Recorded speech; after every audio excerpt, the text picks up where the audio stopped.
Thank you. Hello, everyone.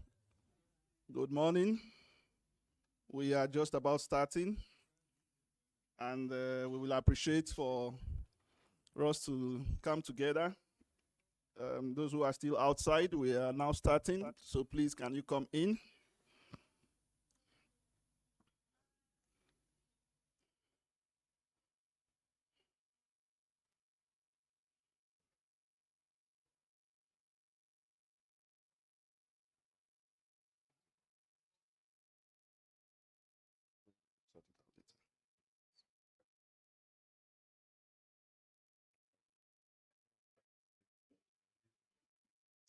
Okay.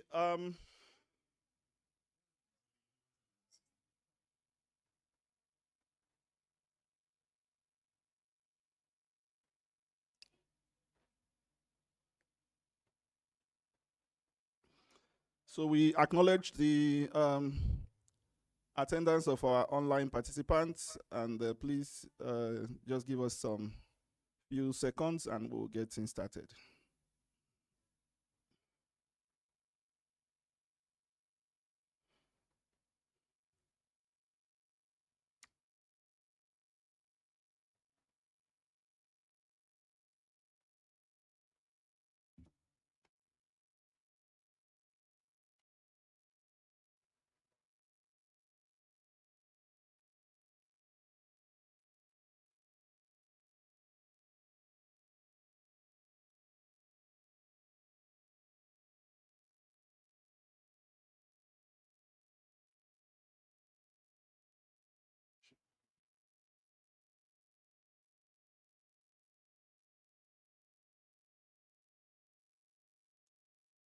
Okay, we are about getting things started. We're just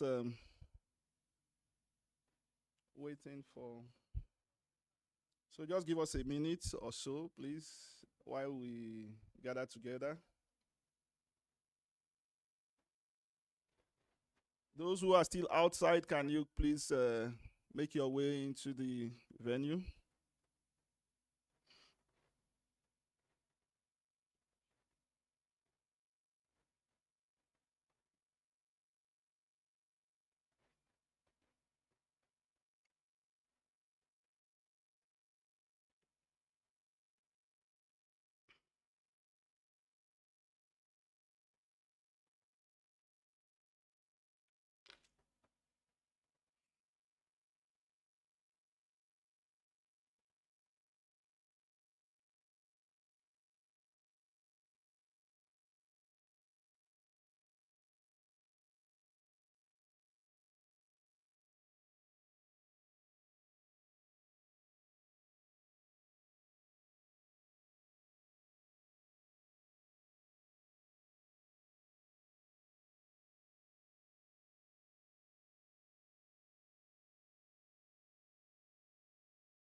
Good morning, everybody. Perfect. Okay, so we will start as soon as possible. Please, I crave your indulgence. We are just waiting for our DVC, who has been caught up with some engagements, and she will join us as soon as possible. So please kindly exercise some patience before we kick, start the program. Having said that, I will be your program director for this event. My name is Ugochukwu Akuru. I am a lecturer here in Tshwane University of Technology in the Department of Electrical Engineering.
One, two.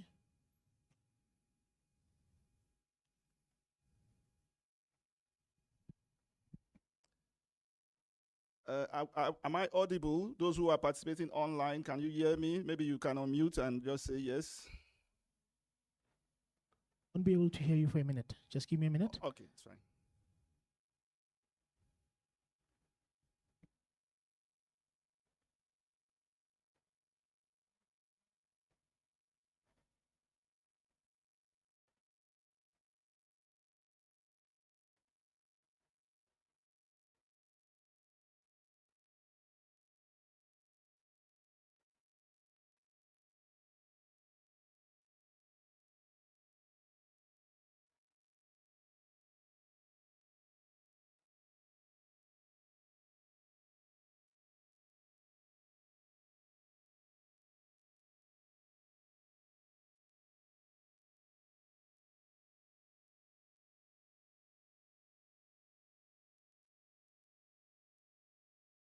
One, two.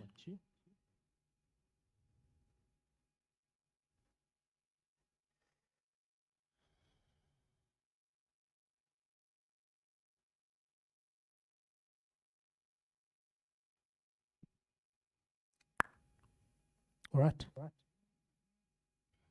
One, two.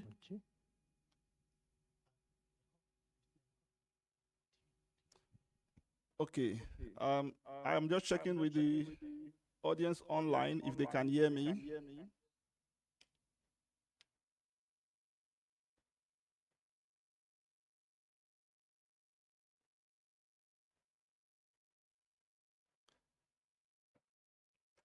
Okay, good. Thank you very much. So like I said, we are just waiting the arrival of our DVC to kickstart the program. I'm just checking, perhaps maybe our DVC is already on the platform through a different device. DVC, are you already connected? Can you confirm?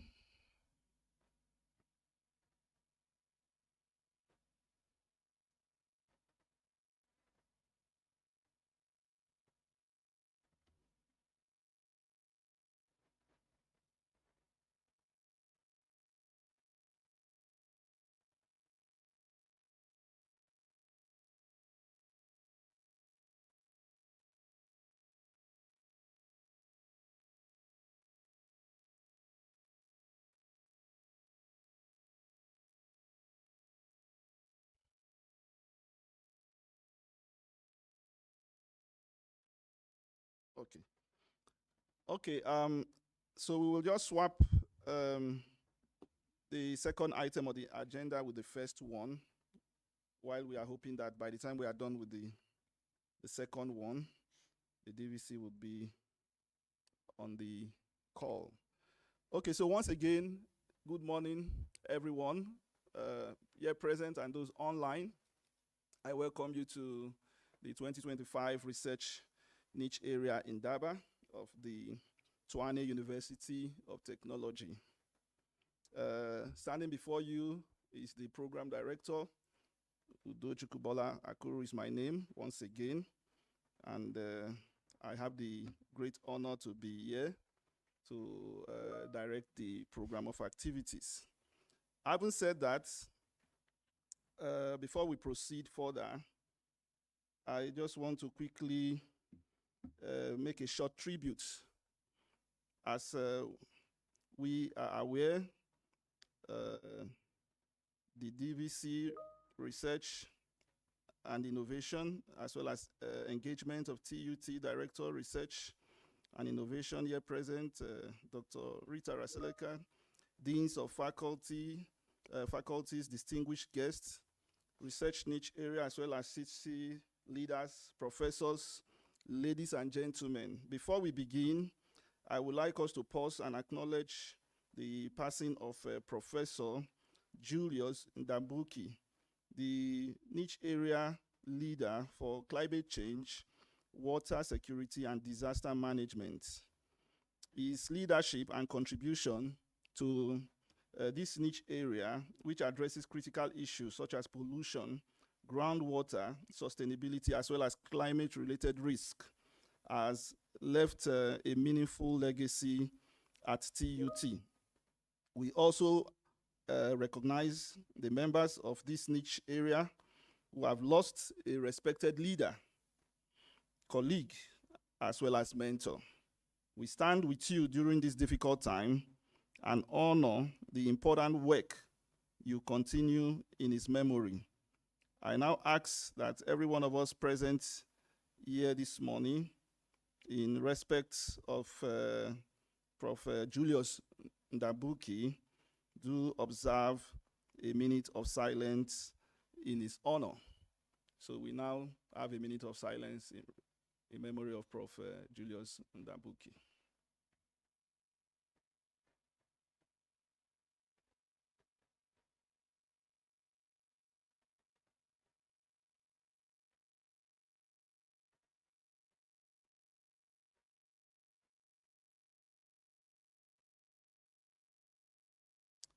Okay, thank you very much, colleagues and ladies and gentlemen. So we will proceed now with the program of activities for today. So once again, I will just quickly check from the online if our DVC is now connected with us. DVC Research, Innovation and Engagement, are you now with us on the call? Okay, so let's proceed. So we have the honor of having our Director for Research and Innovation, under whose custody the research niche area centers operate in the Tshwane University of Technology, in the person of Dr. Rita Raseleka. So I will invite her to give her opening remarks. Dr. Rita, thank you. Thank you, Program Director. Good morning, colleagues. It's not necessarily opening remarks, but a presentation that's supposed to be the second presentation of today after the opening and welcome by the DVC. She would have loved to be here, colleagues. She is in transit going to another event of our chair's celebration. So she will tell us when she is ready to give this presentation. She has given us a go-ahead that we proceed. So mine is about the performance of the very same reason why we are here, the niche areas of Tshwane University of Technology. You know that in total, we have about 7 of these niche areas. And okay.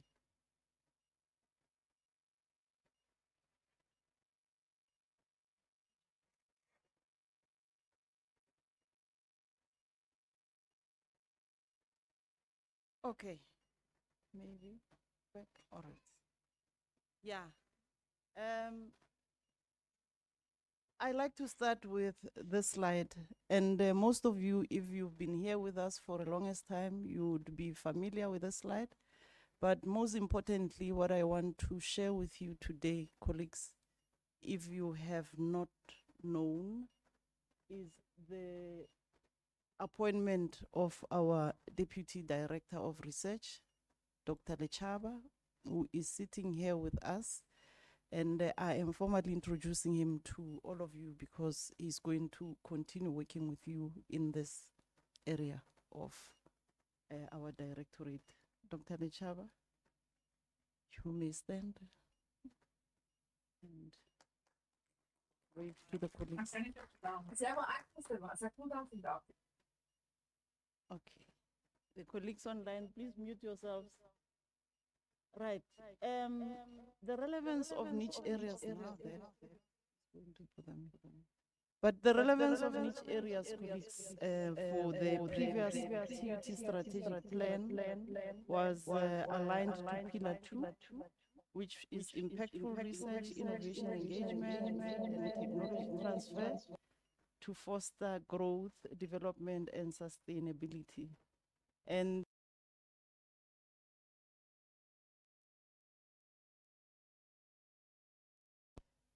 for the university over the past 5 years,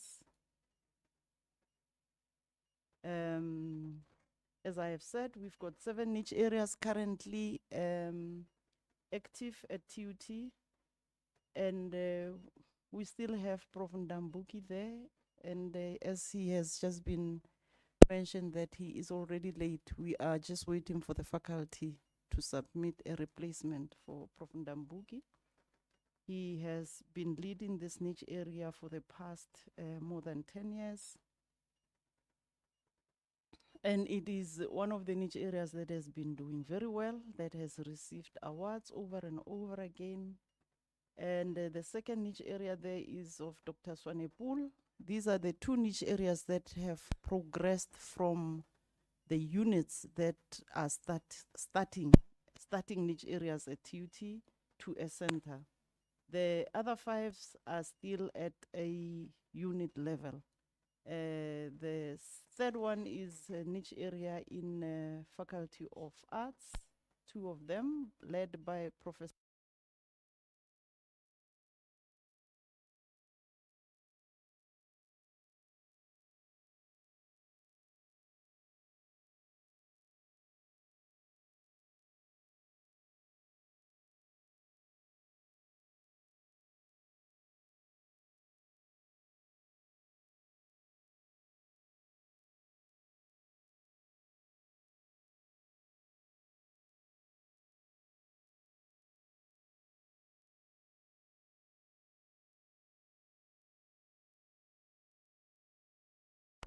Havenga.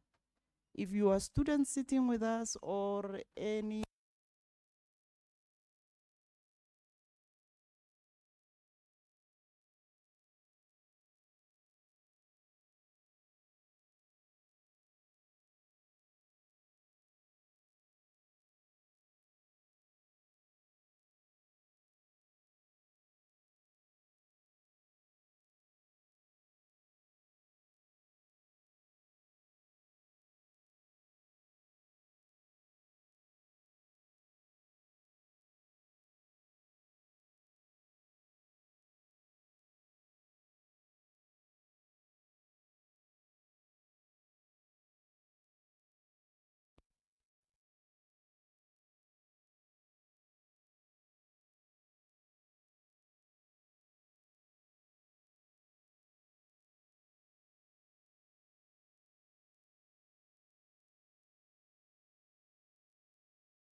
under the units of niche areas at TUT. So 42 in total students were supposed to have been enrolled under the 6-unit niche areas, 10 under the center. Total 52 at master's level, and total of 32 at doctoral level.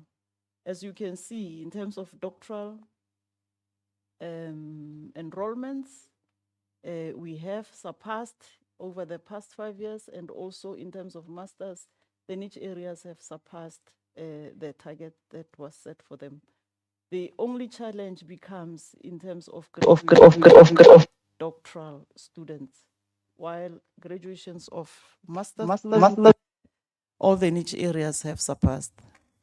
Niche areas that are not pulling the weight, they are covered by those that are doing extremely well, because you can see here it's a summary of all niche areas, not necessarily a summary per niche area.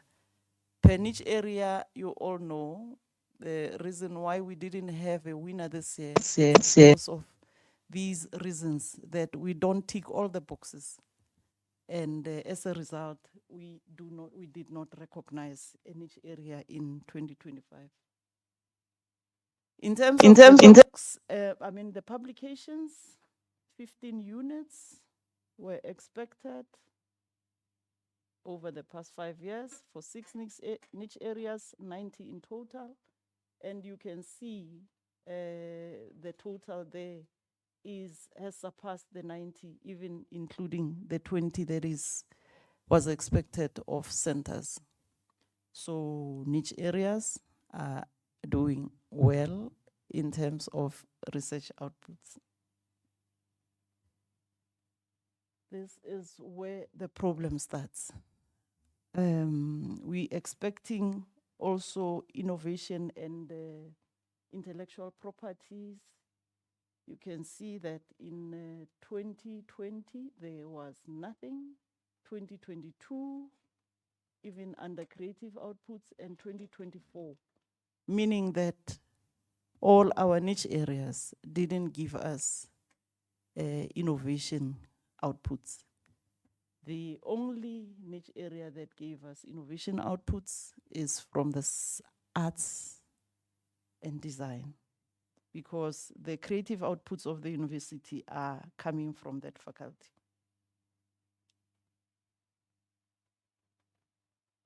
Again, these are now performance zooming into individual niche areas in 2024. Of the targets that were set for them,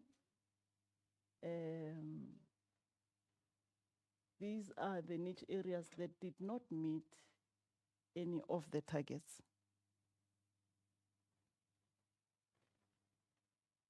In terms of the graduations of doctoral, these are the niche areas that also did not meet their targets. In terms of research outputs, we are doing fairly well, no complaints. And these are the title of niche areas, and this slide shows when these niche areas have been in action. The first one that you see there, colleagues, is the one that we were talking about of the late Professor Ndambuki, and it has been, it was reviewed, and there was had transitioned from a unit to a center. Professor Swanepoel just this year has also been reviewed and transited to a center. So he has the next 5 years to can also perform. These are the newest niche areas that were approved in 2023. They have 5 years to continue. The one that is due for renew is the one from management sciences. So I'm doing this deliberately, colleagues, because we are going to possibly have a call for new niche areas. Just think, what is it that we are expecting of niche areas, and where do we want niche areas to take the university? I'll share a couple of slides at the end on where is the university going in terms of research and what will be an expectation coming from the new applications of niche areas. The other area where we are not doing well is on collaborations. We expect niche areas to have industry partners. And reason for industry partners is for self-sustainability. We want niche areas to get as much funding as possible from the industry. You can see that according to our targets, we expect the niche area to have one community engagement project, one national collaboration, one international collaboration. I have just asked that we talk collaborations because in terms of the relationships that our niche areas have, it's not industry, but the guideline expect them to have industry partners. What they have, you can see, colleagues, is relationships mostly with universities. They may be local or international, but the collaborations with community, with industry is lacking on the niche areas. That's why I said it's the reason why this year we didn't have a niche area of the year.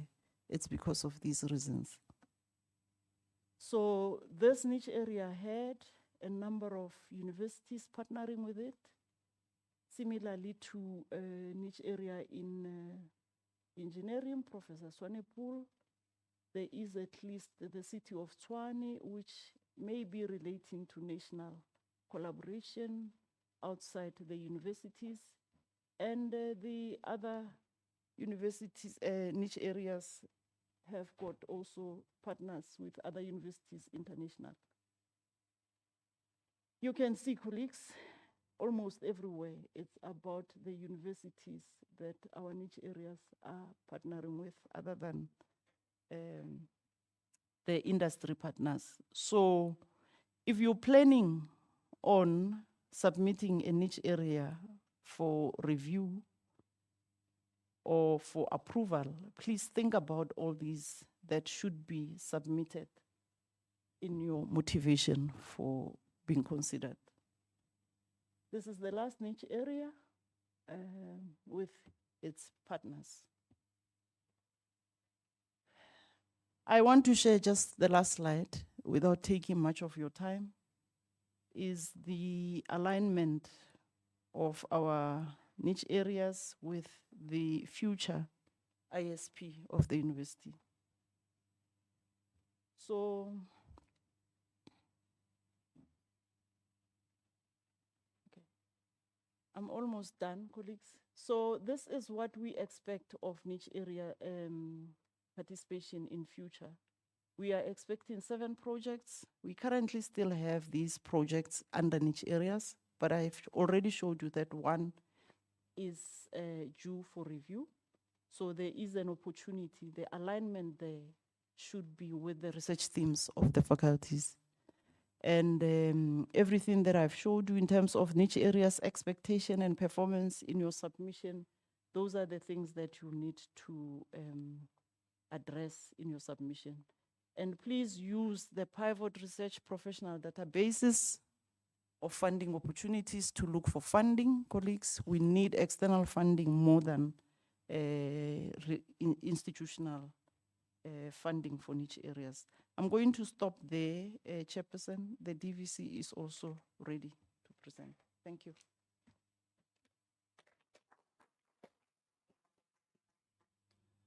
Thank you so much, Director, for that excellent review on the status of the niche areas in the university.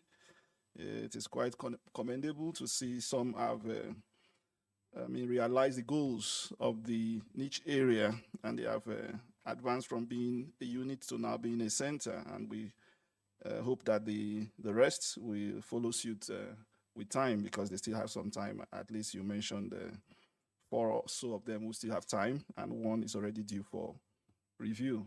Okay, having said that, we now would like to move on because we have the honor of the presence of our Deputy Vice Chancellor for Research, Innovation, and Engagement to give us the opening and welcome remarks.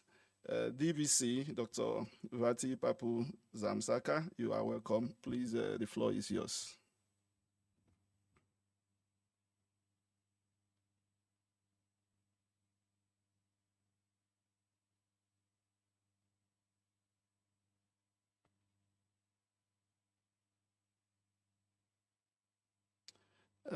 DVC, you are muted if you are speaking already.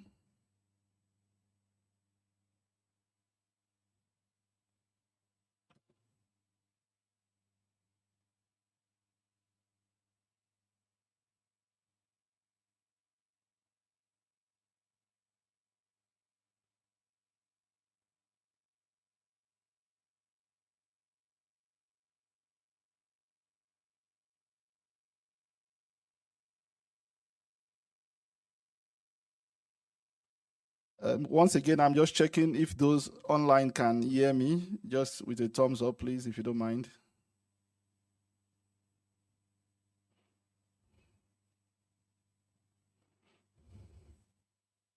Okay.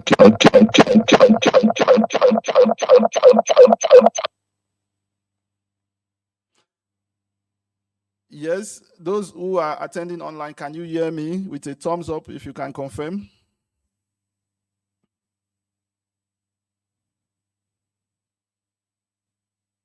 I don't think they can hear us, please. At least not for now.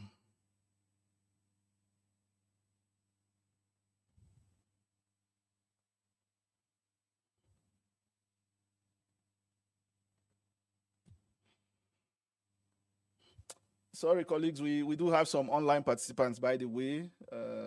For some reasons, they are not able to join us physically. Currently, we have about 20 persons connected online. So just to be on the records. And we have to carry them along. And the DVC, due to numerous engagements this morning, is not able to come here physically, but she's online to address us. The DVC, I've already introduced you, and if it is fine, you can proceed if you can hear me.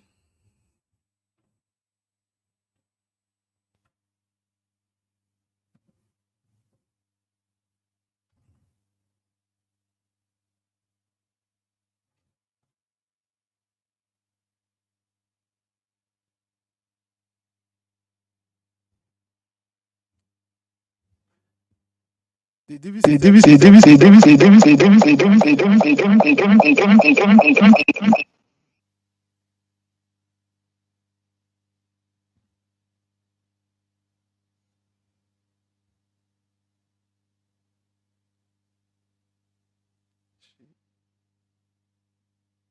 think we're going to allow you to speak from the phone.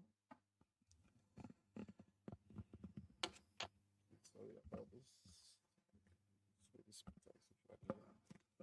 DVC? Yes. Why is it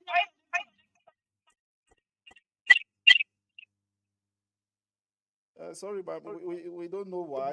The IT people are busy with it. Um, but I'm not sure. I'm not sure which device are you connected from because I've not seen your name on the online platform.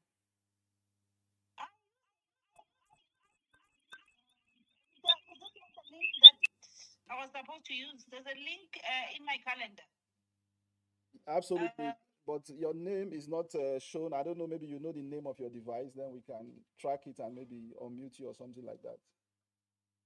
I'm actually using my computer. It says here 2025 Niche Area Forum event, 9 to 9:15.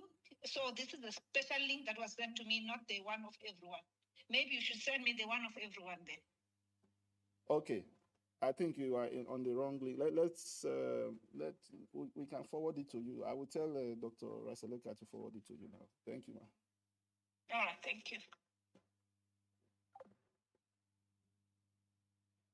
She's in the wrong link.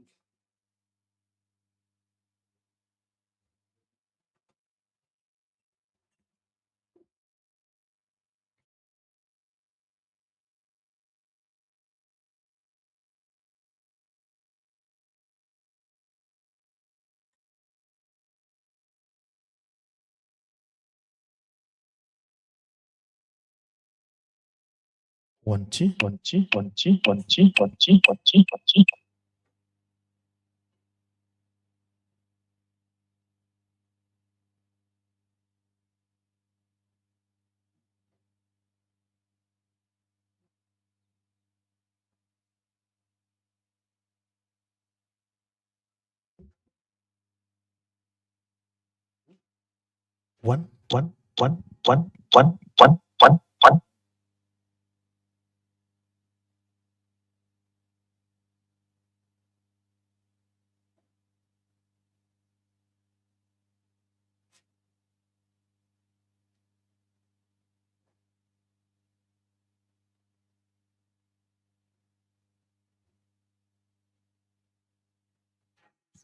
1, 2.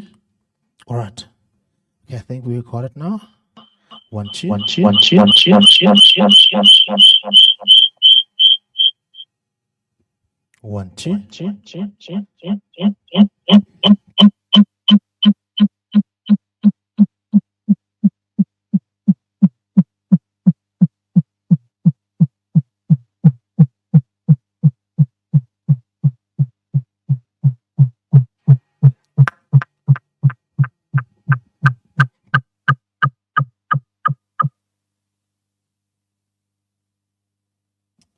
Okay, please, sorry for the technical hiccups, but we are almost there.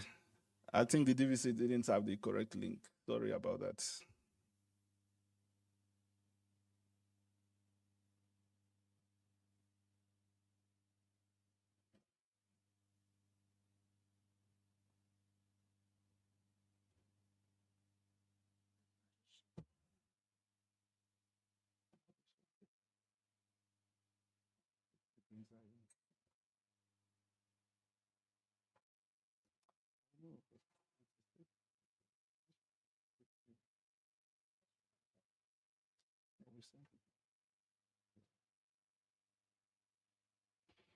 They sent her a wrong link, so.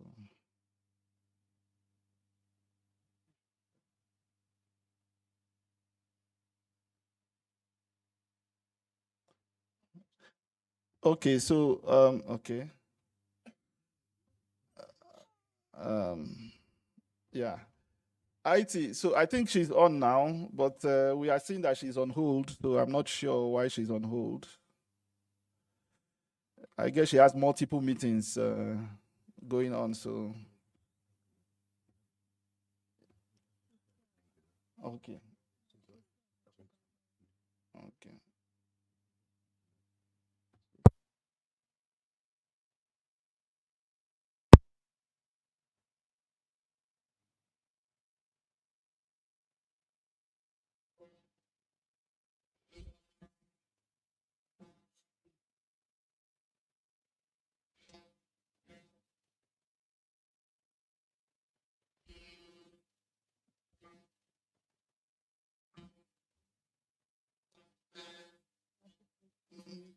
Okay. Okay, DVC, we can see you now on this platform, but you are muted. If you can unmute, then I think you can have the floor, ma.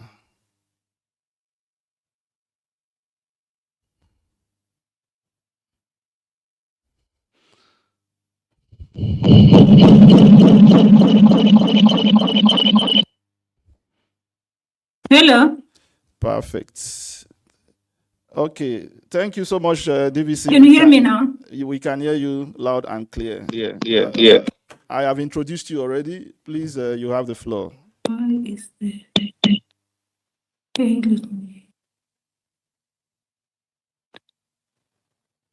All right, can you hear me now? Loud and clear. All right, there is an echo from your side. but it's fine. I think I should continue. Just give me a sec. You will tell me when you want me to start.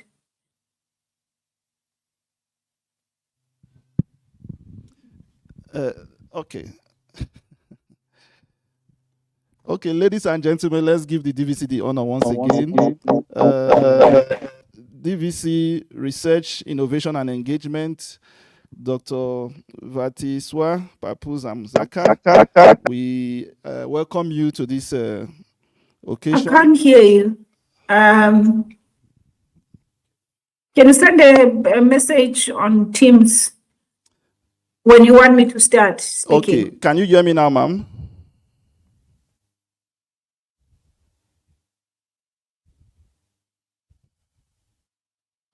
Can you hear me now?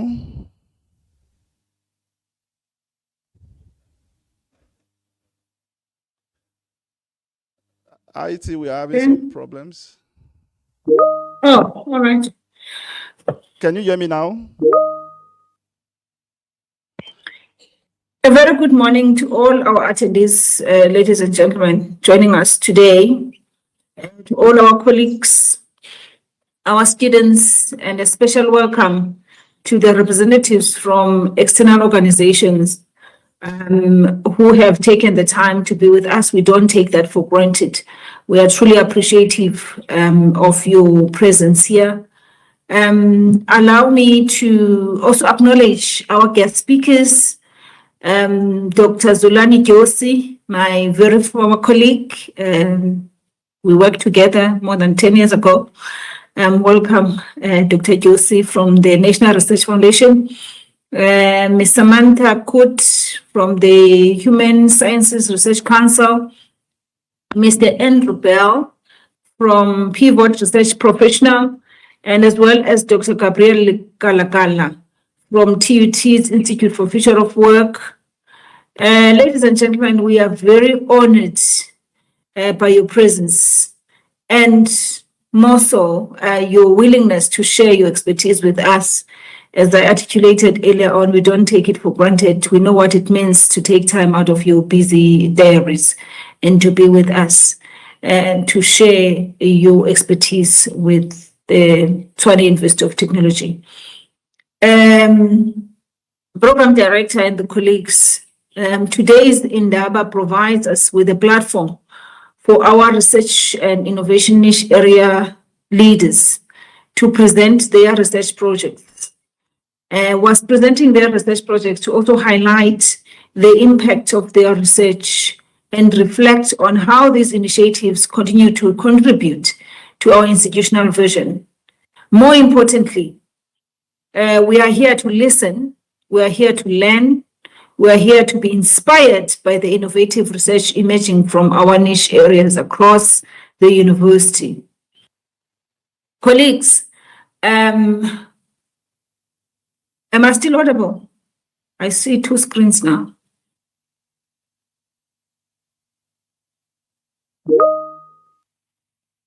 Okay, thank you for that confirmation.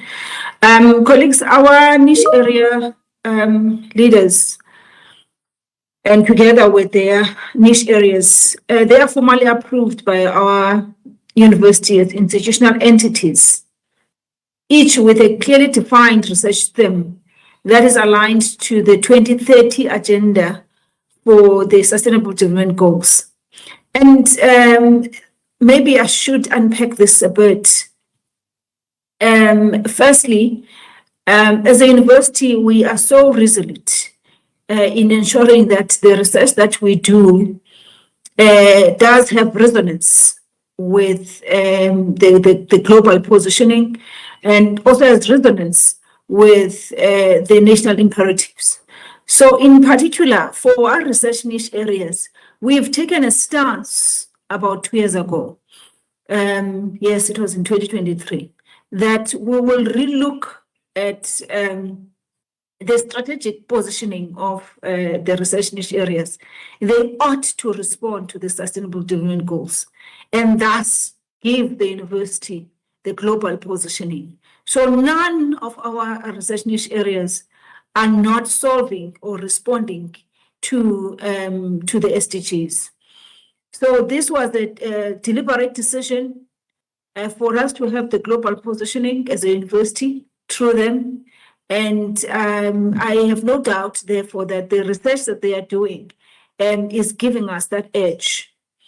These global goals call for urgent, coordinated action by all countries in a true spirit of partnership. It is within this context that our niche areas are expected to be interdisciplinary. They are expected to be collaborative, and they're expected to be innovative, working across faculties, building networks, and responding creatively to complex societal challenges. So I want to stress this, colleagues, that it is our expectation as a university that all our research niche areas, they need to be interdisciplinary, they need to be innovative, they need to collaborate. They need to be collaborating across the faculties, but also collaborating across the country and globally. And most importantly, they need to solicit external funding. Yes, they are currently internally funded through our Senate Committee for Research and Innovation. However, we are just giving them a booster for them to go and work and ensure then that they increase that funding through external sources. So the development of our niche area is central to advancing sustainable and impactful research and innovation at Tshwane University of Technology. This helps us to strengthen the research capacity and capabilities of our academic staff and students. It also helps us to forge partnerships with industry, to forge partnership with government and communities and generate solutions that are responsive to societal, to economic and environmental needs. Because as a university, we are not an ivory tower. As a university, we are quite cognizant of the fact that we ought to respond and solve societal challenges. Of course, working together with our government and also working together with our industry and our communities. Over time, these niche areas are expected to grow and mature.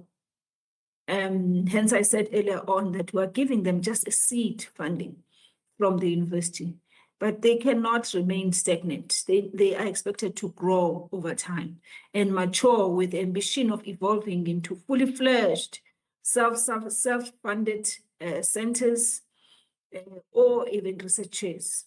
In 2025, the university is currently hosting 7 active niche areas distributed across the institution, namely 2 in the Faculty of Arts and Design, and 2 in the Faculty of Engineering and Built Environment, and 1 in the Faculty of Economics and Finance, 1 in the Faculty of Management Science, and 1 in the Faculty of Science. I wanted to make a comment, but I was called in to come and speak whilst I was still looking at my data about the Faculty of Arts and Design having 2 research niche areas. And this is sending a very strong message because the Faculty of Arts and Design in our institution is smaller in terms of the number of academic staff. It's very much smaller. And this is the same faculty, colleagues, that has allowed this university to obtain position 4 in the country out of the 26 publicly funded universities. Position 4 in the creative research outputs. As small as it is, I thought I will hear some ululation and some clapping of hands for them. And now you can see or you can hear from what I have just said, that they are currently hosting 2 research niche areas because we are so determined in building research across the university. No faculty should be left behind. And I wanted to make a comment on them, but as I said, based on the numbers, but I was just asked to come in whilst I was looking at my data. Anyway, Colleagues, the establishment and support of these niche areas is a direct response to our TUT strategic plan for 2020 to 2025, which is ending today. And they specifically speak to the strategic pillar number 1, which is the future-ready graduates who make a positive societal impact to equip our students with knowledge, skills, and attitudes to be enterprising and responsible citizens. They also respond and speak to strategic pillar number 2, which is impactful research, innovation, engagement, and technology transfer to foster growth, development, and sustainability. More particular, the niche areas rather, advanced goal number 1, which is to increase productivity and impact and to advance growth, development, and sustainability across the institution. The objectives of the niche areas include 1, deepening engagement with society and industry and providing evidence-based, research-driven solutions to the challenges faced by our communities, by our industry and government, as well as by private sector. 2, they support and leverage existing research platforms in priority areas. Also, their objectives include increasing research contracts and grants, hosting postdoctoral research fellows, which we have made a lot of strides in this area, colleagues. For those who may not be aware, as an institution, if we look back from 2020, we've moved from 58 postdoctoral research fellows, and 2025, we're currently standing at 167 postdoctoral research fellows. And if it were not for these drivers of research, such as research niche areas, we would have not managed to achieve that. And of course, the other drivers as well, such as research chairs and as well as our rated researchers, who are all hosting the postdocs. But we have managed to more than double our postdoctoral research fellows, and we're still continuing to increase this. But this didn't go without any investment from our side as a university. Over the past few years, 4 years or so, we have been putting aside a huge amount, 18 million to be specific, 18 million for us to be able to host the postdoctoral research fellows in the institution. And this has been coming from the Senate Committee for Research and Innovation. But as I say, when I speak to the colleagues, especially at SCRI and at SCPS, we cannot remain walking. There was a time where we had to crawl. There was a time where we had to walk. But now we need to run. And that running includes researchers, including the research niche areas, going out there to look for external funding to host postdocs. We have deliberately, again, put aside this 18 million on a yearly basis because we wanted to increase the baseline. But now we are expecting you colleagues to go and look for external funding. So that tap of 18 million rand is going to dry up very soon. And you'll be expected that for you to host the postdocs, you needed to have solicited external funding. NRF does have funding for postdocs. The Institute for Humanities and Social Sciences also has postdocs. I can name CSIR and even private sector does allow the hosting of the postdocs. For instance, if we have the research chair that is funded by a particular bank or by a particular private sector, whether it's in the engineering space or whatsoever space, they do allow the host of the postdocs. So we need to be creative enough and agile in ensuring that we do solicit the external funding that will encompass these particular elements of hosting the postdocs as well. They also support with supervising and graduating our postgraduate students. They also contribute to the knowledge economy through sustained research publications and facilitating strong partnerships between TUT researchers and external stakeholders, including the industry, the science councils, the funding agencies, the CETAs, and government. To this end, ladies and gentlemen, the niche area leaders within the institution are encouraged and expected to secure external funding from donors, funding agencies, government departments, and industry partners. If there is anything that should occupy our minds in this Indaba, is how then we're going to solicit external funding to ensure that this great work that is being done by the research niche area leaders is sustainable and it continues. That is something that really needs to occupy our minds and our discussions, of course, today. National and international collaborations are not only welcome, they are essential. Through these initiatives and activities, our niche areas attract strategic partners, strengthen our research ecosystem, and enhance the societal, economic, and environmental impact of our work. As I draw close to the end, importantly, colleagues, community engagement is not an add-on, but an integral component of niche area activities. Our research must be grounded in the realities of our communities and must contribute meaningfully to addressing their needs and aspirations. And thus, as the university would have achieved our reason for existence. In conclusion, colleagues, our research niche area leaders have committed themselves to initiating and growing vibrant research environments, expanding the number of active researchers, increasing postgraduate students' enrollments and graduations, which we are still struggling with, I must note. And we are really struggling to meet our targets in both enrollments and graduations.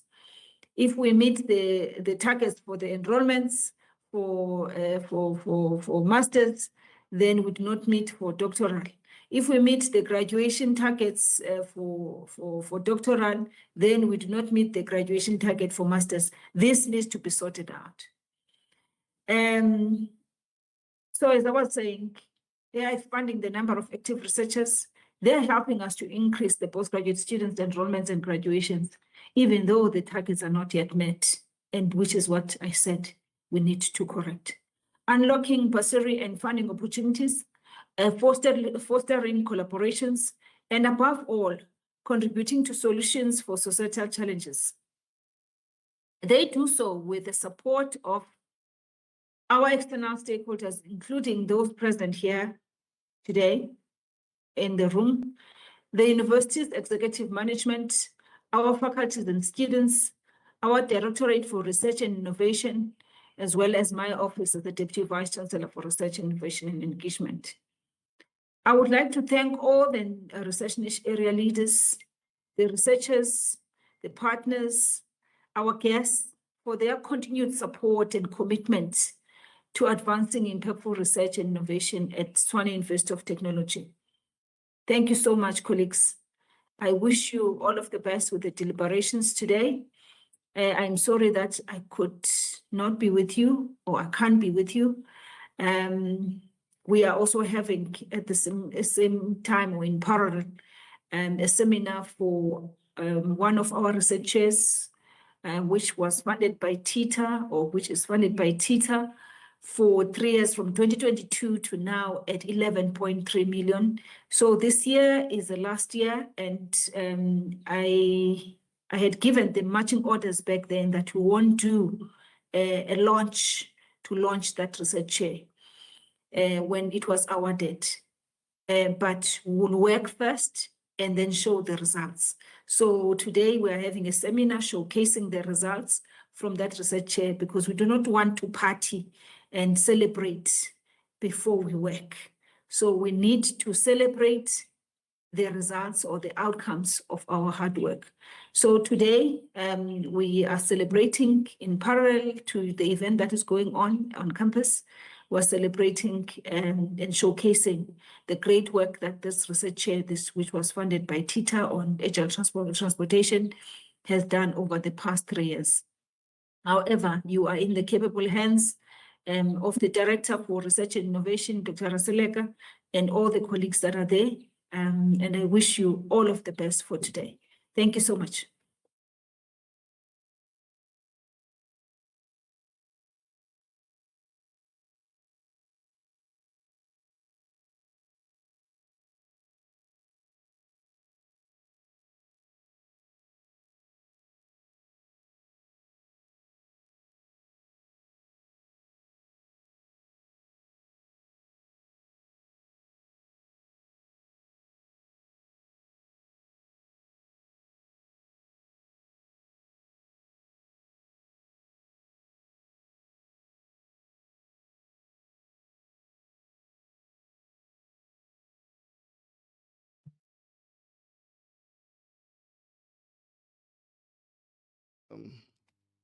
We appreciate you.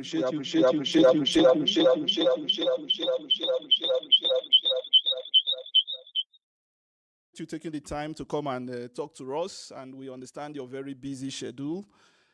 Yes, so indeed, I think 3 things for me from your speech is in terms of sustainability, you mentioned partnerships, as well as impact-driven or solution-driven research, which is something key that we pride ourselves here in TUT.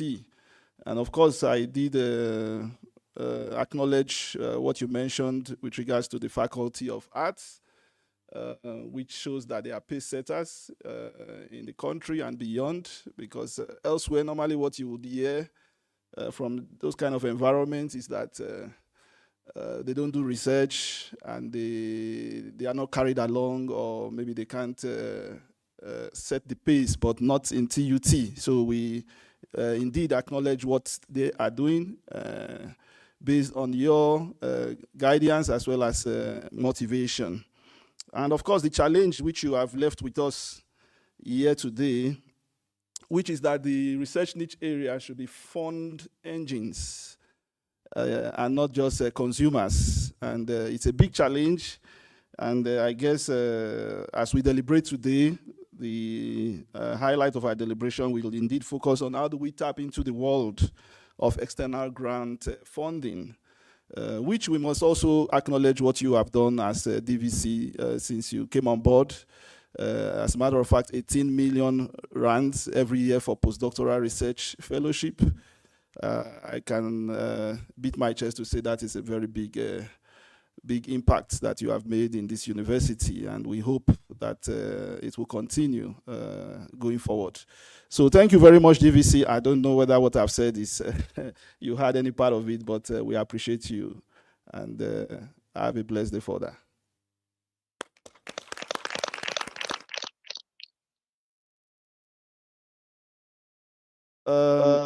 IT, have we sorted ourselves? Because okay, IT is good now. Because we are going to force a 10-minute tea break, but I think there is no need for us to do that now. It seems like everything is now working well. So my advice as an engineer is don't touch it. Let's not touch let's not touch anything so that it doesn't break. Just leave it the way it is now. Please, let's just leave everything the way it is now. Working very, very excellently. Okay, having said that, let's proceed. Ladies and gentlemen, we will try our best to catch up with the time in the program. So please, I have the honor to invite our next speaker from one of the research niche areas, as has been greatly emphasized by the director during our talk, and that is the research niche area that was headed by our late professor, the climate change, water security, as well as disaster management. We have the honor of having our the co-leader of that niche area in our midst today, Dr. Mpo Moloiwa. So I will just quickly read his bio before he comes forward to, while he's preparing to give his speech. Dr. Mpo Moloiwa holds a PhD in civil engineering and he is a lecturer in the Department of Civil Engineering. He is a registered professional engineering technologist with the EXA and as well as NRFY rated researcher. He has over 10 years of academic experience working on hydraulics, water and wastewater treatment processes, hydrology and water supply and demand. His research are water consumption, water demand, water supply, and wastewater treatment, machine learning, and mathematical optimization. Dr. Umpo Molowewa, we welcome you to the stage, and we will be glad to hear your presentation. Thank you. Okay, I hope I'm audible. Program Director, thank you so much for the warm welcome. And thank you also for conducting the moment of silence for the late Prof. Ndamboki. I really appreciate it. Members of TUT, staff members, everyone is welcome. And also our external guests, please feel free to engage with us. Thank you so much. The Director of Research and Innovation, Dr. Raseleka. We acknowledge your presence and we appreciate the presentation that you have shared with us today. I'm going to speak on behalf of the niche area that was initiated by the late Prof. Ndamboki. It has the title Climate Change, Water Security, and Disaster Management. So I'm currently the co-leader of that niche area. The outline of the presentation will highlight the overview of the niche area, the departments that participate within the niche area, the staff members, active staff members within the niche area, the current research projects that we are currently running through the collaboration of the students and also our postdoctoral fellows. I will also share with you some of our DHET accredited journals and conference proceedings that we have managed to achieve for the 2025 academic year, postgraduate students and postdoctoral fellows that we have, the national and international collaborations, external fundings, emerging researchers, the National Research Foundation rated researchers, and lastly, niche area research the Niche Area Center Research Day. Okay, the main focus of our niche area center is to analyze and mitigate against the potential impacts of climate change, land use changes on water resources and the environment.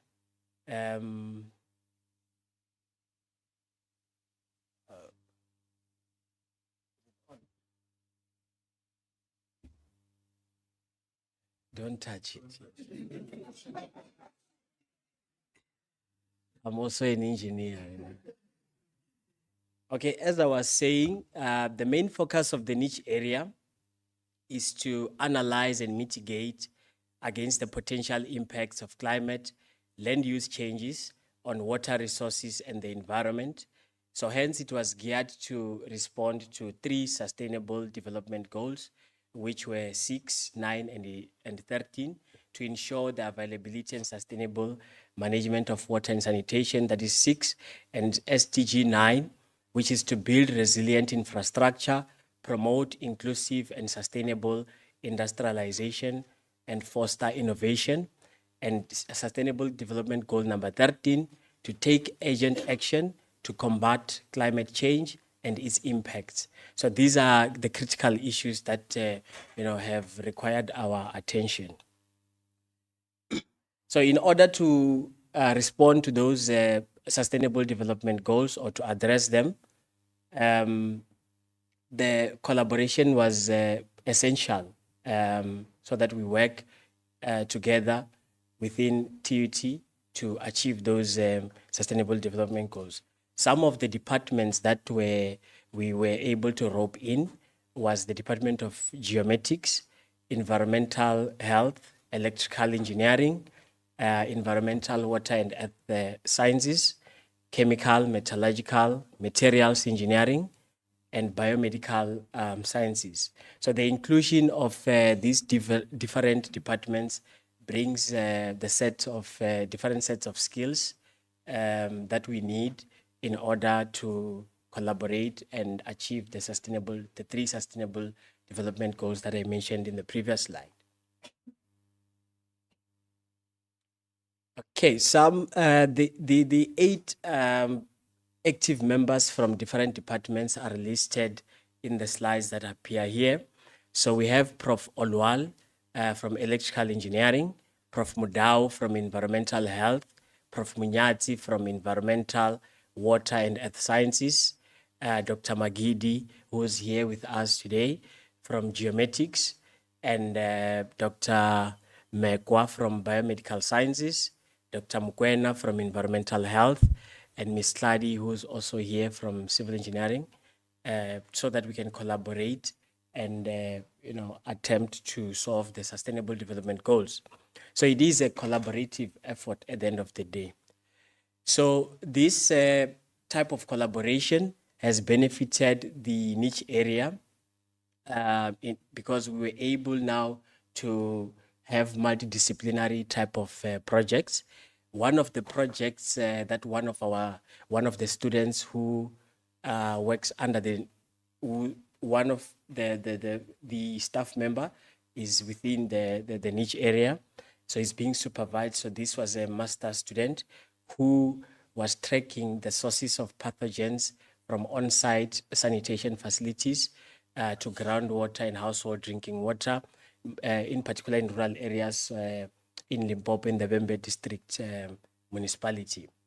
So basically the study aimed to identify the sources of this fecal contamination in the groundwater, and to track the pathogens from sanitation facilities to this groundwater. So this type of project responded to SDG goal number 6, which is clean water and sanitation.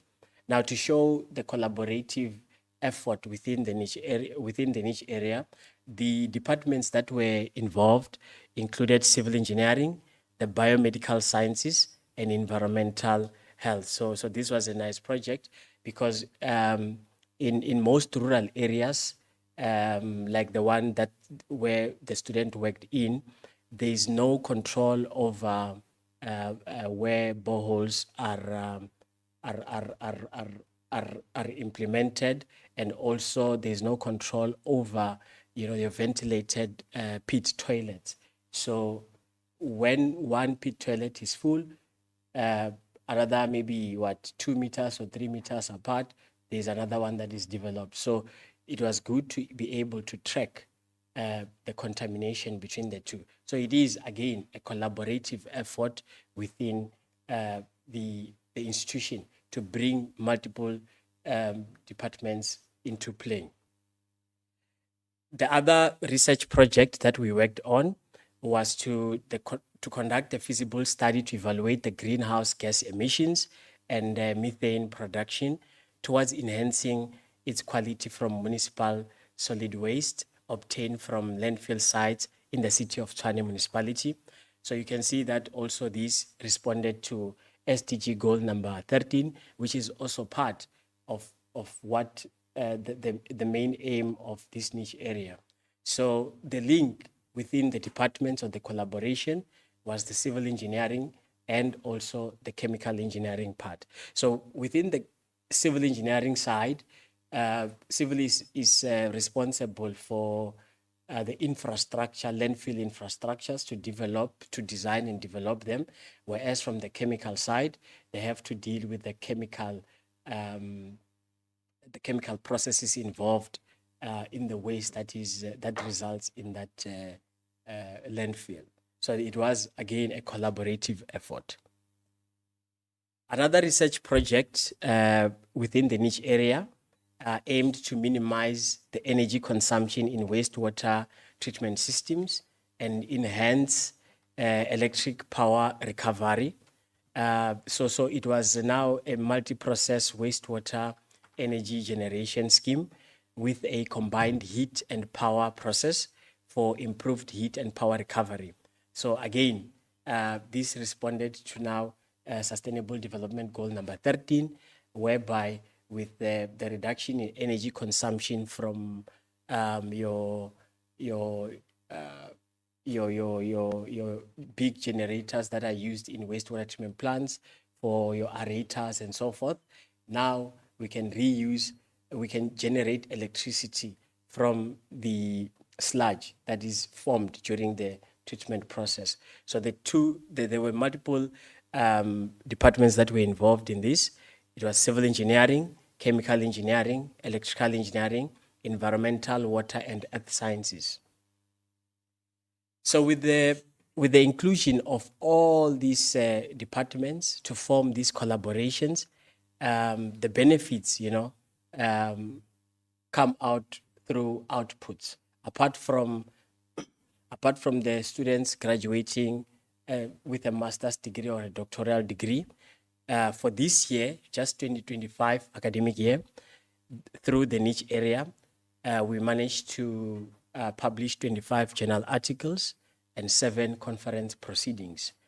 And we are not done yet because I saw some application for conferences that are due soon.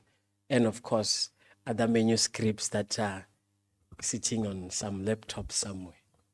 So we are not done yet. But over and above that, you can see that, the units per researcher within the niche area is sitting at about 3.3, which I think, according to me, but maybe through. So the niche area, it's a collaborative thing. We don't want to leave any faculty or any department aside.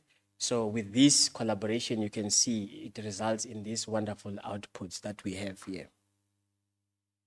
Over and above that, we have now, these are just some statistics of the 2025 master's graduation. We had 4, and then 5 doctoral graduations.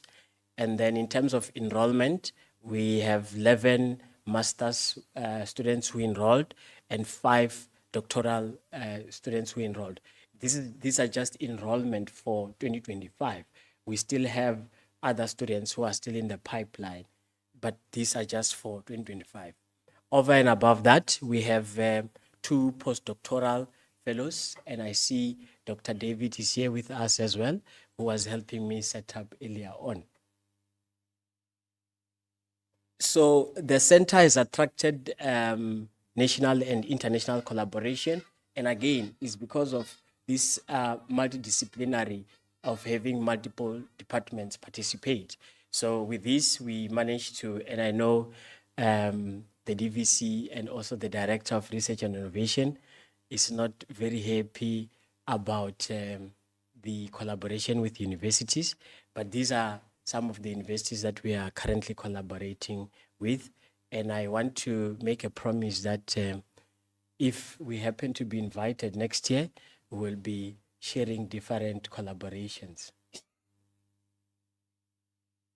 The collaborations between the departments is also able to strengthen proposal writing when we apply for external fundings. And within the niche area center, we were awarded external funding in the region of 2 million by the Water Research Commission. And this enabled the development of models that can be utilized for groundwater monitoring. So this was the work that was conducted by Ms. Sladi, who I can now safely say that she did her doctoral defense on the 17th of November, which was Monday. So she's just waiting for her celebration. So over and above that, this is a type of research that you can see that it is, again, responding to the Sustainable Development Goal, Why do I say that? Because now we eliminate the processes whereby you need to use a dipstick to measure the levels of groundwater. Now groundwater is able now through the collaboration or the external funding that we got from Water Research Commission. Ms. Tladi managed to develop a model that can monitor groundwater remotely in real time. So as she's sitting there now, she can share with you what is happening as we speak now.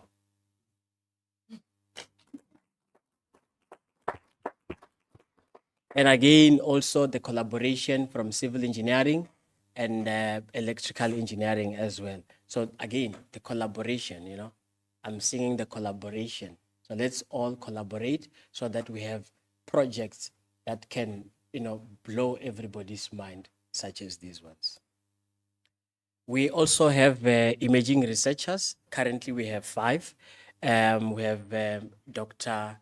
Mekwa, Dr. Mkwena, Dr. Magidi, Dr. Muriwa, and Miss Tladi as well. So these are our imaging researchers, and we hope that they will take over from the established researchers and also learn from those established researchers that are within the niche area. Program Director, we are also pleased to announce that 2 niche area center members were awarded NRF ratings. So those 2 members is Prof. Munyati, who was awarded the C2 rating, and Dr. Mureiwa, who was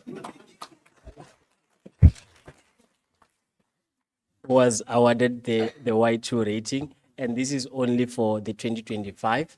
We are already now starting the process to encourage other members within the niche area to apply for 2026. So again, Director, we want to sing a different song when we come here next year. I think I should share with you these slides so that you can now make a comparisons when I stand here next year. So this is a true reflection of the hard work that they have put in and their dedication to the collaboration within the niche area. We are also in the process of signing a memorandum of understanding. This is in advanced talks with the eThekwini Metropolitan Municipality. So this project is being conducted by our postdoctoral fellow, Dr. David, who is here with us. This project focuses on the flood risk management using Python-based spatial analysis and drone imagery for sustainable cities and communities.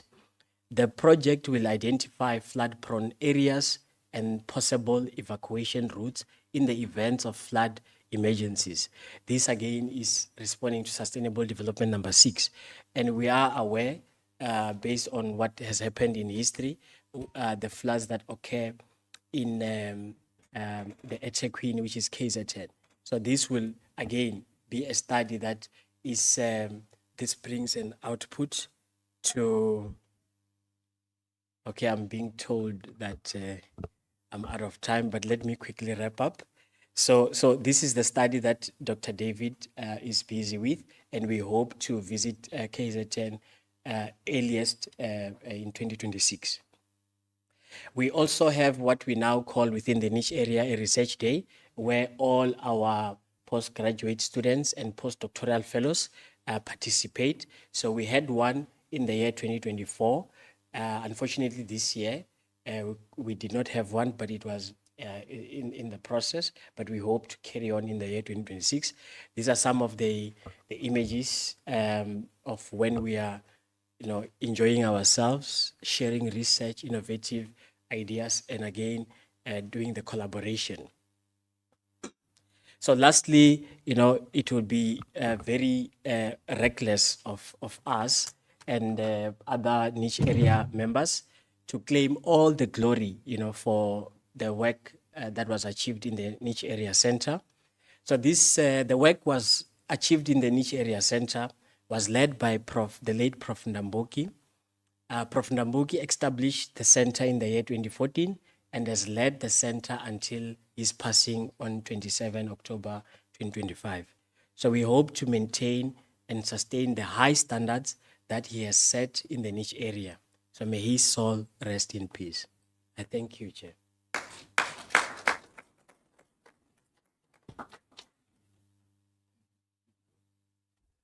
Maybe you want to hang around, Doc? Okay, good. Yeah, so the way we gave the applause, it's like we are not convinced that this is the niche area that is leading the pack in TUT. No, I am very impressed, to be honest, with the achievements of the niche area on climate change, water security, and disaster management. All I would say, you've already given the challenge. So all I would say at this point is please keep it up. And next year, I'm sure the director will put you to tax with all the promises. And of course, to your team, every one of you, quite very impressive. So having said that, may I open the floor briefly because we have run out of time, as we know. So maybe we can take two questions or feedback from the presentation by Dr. Muloiwa. So we have our roaming microphones. If you have any feedback or question for Dr. Muloiwa, very quickly. That is one from Prof. Munda, and the other one. Wait for the mic. The one, because I think there's a recording, yes. Yeah, no. Mine is not a question. Just I'm not here to talk on behalf of the director of research. I don't think she meant we don't want collaboration with universities, but to have the other side, yeah, as you do the one with the universities, industry as well. But also a question, I'm not here to talk on behalf of science. When the niche area started, there was a department of physics. When did they disappear? Maybe you don't have that history. Please say again, there was Department of Physics. Of physics as part of the niche area, the fire aspects and so on. Are you saying it was there? Yes. Oh, okay. In the when I joined the niche area in the year 2023, it was no longer there. I'm not sure exactly what could have happened there. However, yes, I will follow it up. Yeah, please. When you talk about, I'm from engineering, but disasters, I think fire is one of them, and I think they were playing a very big role as well. Maybe it went with I think it was Prof. Joseph Asante that time. Yeah, just find out. Thank you. Thank you.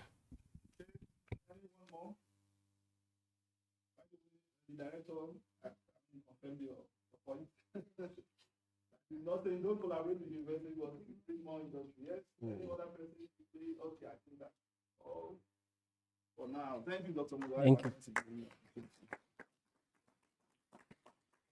Okay, so at this point, I will move on with the program, and we have our very own Professor Swanipo here. So Swanipo refused to send his bio, so I asked AI to generate one for me, which I'm going to read. Prof. Swanipo is an associate professor in the Department of Industrial Engineering at TUT and serves as the research niche area leader for operations and engineering management within the faculty. His leadership supports TUT's strategic focus on research aligned with the United Nations SDGs, particularly number 9, which is industry innovation and infrastructure. Dr. Swanipo's research spans supply chain optimization, system dynamics, simulation modeling, project management, quality engineering, and sustainable operations. His work bridges engineering and management principles to address South Africa's industrial, infrastructural, as well as productivity challenges, contributing solutions that are locally and globally relevant. As a dedicated educator, he lectures in engineering project management, research methodology, engineering data analysis, and quality engineering. He was a finalist for the 2025 SAIEE Prof. Paul Kruger Award for Excellence in Teaching and Learning, recognizing his innovation and impact in industrial engineering education. Ladies and gentlemen, of course, when you say AI should generate something, they go off the tangent and say, Lord, here is Professor Swanipo for his talk. Can we give him a round of applause, please? Thank you, Doc. Yes, I wanted to ask you, where did you get that bio? Because it sounds good. Does it sound like me? Good morning, colleagues, and thank you very much. I'm going to start my talk by saying it's very difficult to follow that talk because Prof. Nambuki and you guys do very good work, and you're a very big group as well. Whereas niche area center now for operations and engineering management, the most difficult part of my reports, and Rebecca would know, is always filling in the staff complement, the amount of researchers and emerging researchers. Always struggle to convene a big enough group, and once I have convened a big enough group, then the next year people move to other institutions or stuff. So for me, that's usually the most difficult part. So we're a small group, but hopefully we can convince you, or I can convince you, that we're also doing good work today. So I do follow a little bit, our group follows a little bit of a different approach to research. So hopefully I can convey that today. So the contents of my presentation is very short. So I'm just going to describe what operations engineering management is, because I don't think it's a very well-known, let's say, niche or field of expertise. And then we'll talk about what activities are we currently busy with, what are our outcomes and successes. Rebecca called me earlier this week to say, focus on this, please. Make sure that you say this. So I'm going to focus on that. And then just our way forward and some projects that we're busy on, just to make sure that we do show what we are actually doing on the ground. Operations and engineering management in general is a non-tangible science. It's not really something that I can put pictures up or see, here's the student turning this spanner or whatever. It's a non-tangible science, as you heard from my bio that I didn't even know existed. It's all about the conceptual design of business, the conceptual design of operations and efficiency, standards and quality and that type of stuff. All of that most of the engineering people try to dodge, and us industrial engineers is left with. So if you see the picture up here, and on the right-hand side, you'll see that little green gear is engineering. But engineering is just people fiddling in a lab if you don't add business to it, right? So for engineers to actually make impact out there in the world, it has to go to the world through some other type of business. But if you've ever been in one of those meetings, you'll know that these two people don't sit around the same table, right? Those meetings usually and most often end up in a fight. So to bridge that gap between what business requires and what's necessary for business and what engineers want and like and require, you need some or other bridge in between what we call operations and engineering management.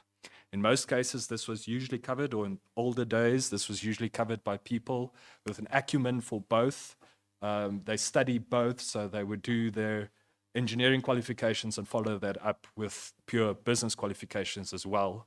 And where they try to bridge that gap is all conceptual within themselves.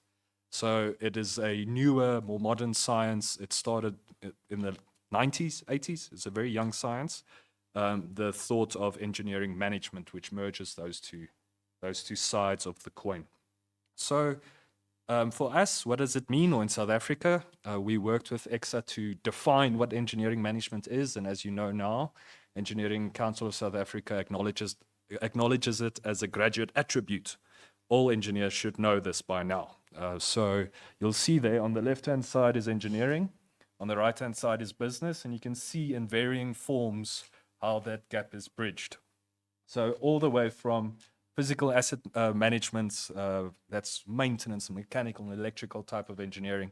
It goes right through quality engineering, energy management, waste management, environmental management, life cycle. It moves to become more and more business when you come to the other side, where it's venture creation, financial management, human resource management. So that is the spectrum of research that we cover in our niche area. What is very nice for us is we have industrial engineering applications, as my bio said. Apparently, we do modeling of business circumstances. So we use technical modeling that's usually used in engineering, right? Like shop floor optimization of a manufacturing plant. We take that system dynamics and we apply it to business circumstances like supply chains and that type of stuff to optimize supply chains, which is an entire new field. It's called business dynamics, right? So it's a very interesting science, and you can see there how it's applied. So in our niche area, we're doing two pretty unique things. Okay, from this, I'd just like to highlight the SDGs, which I didn't put in the slideshow.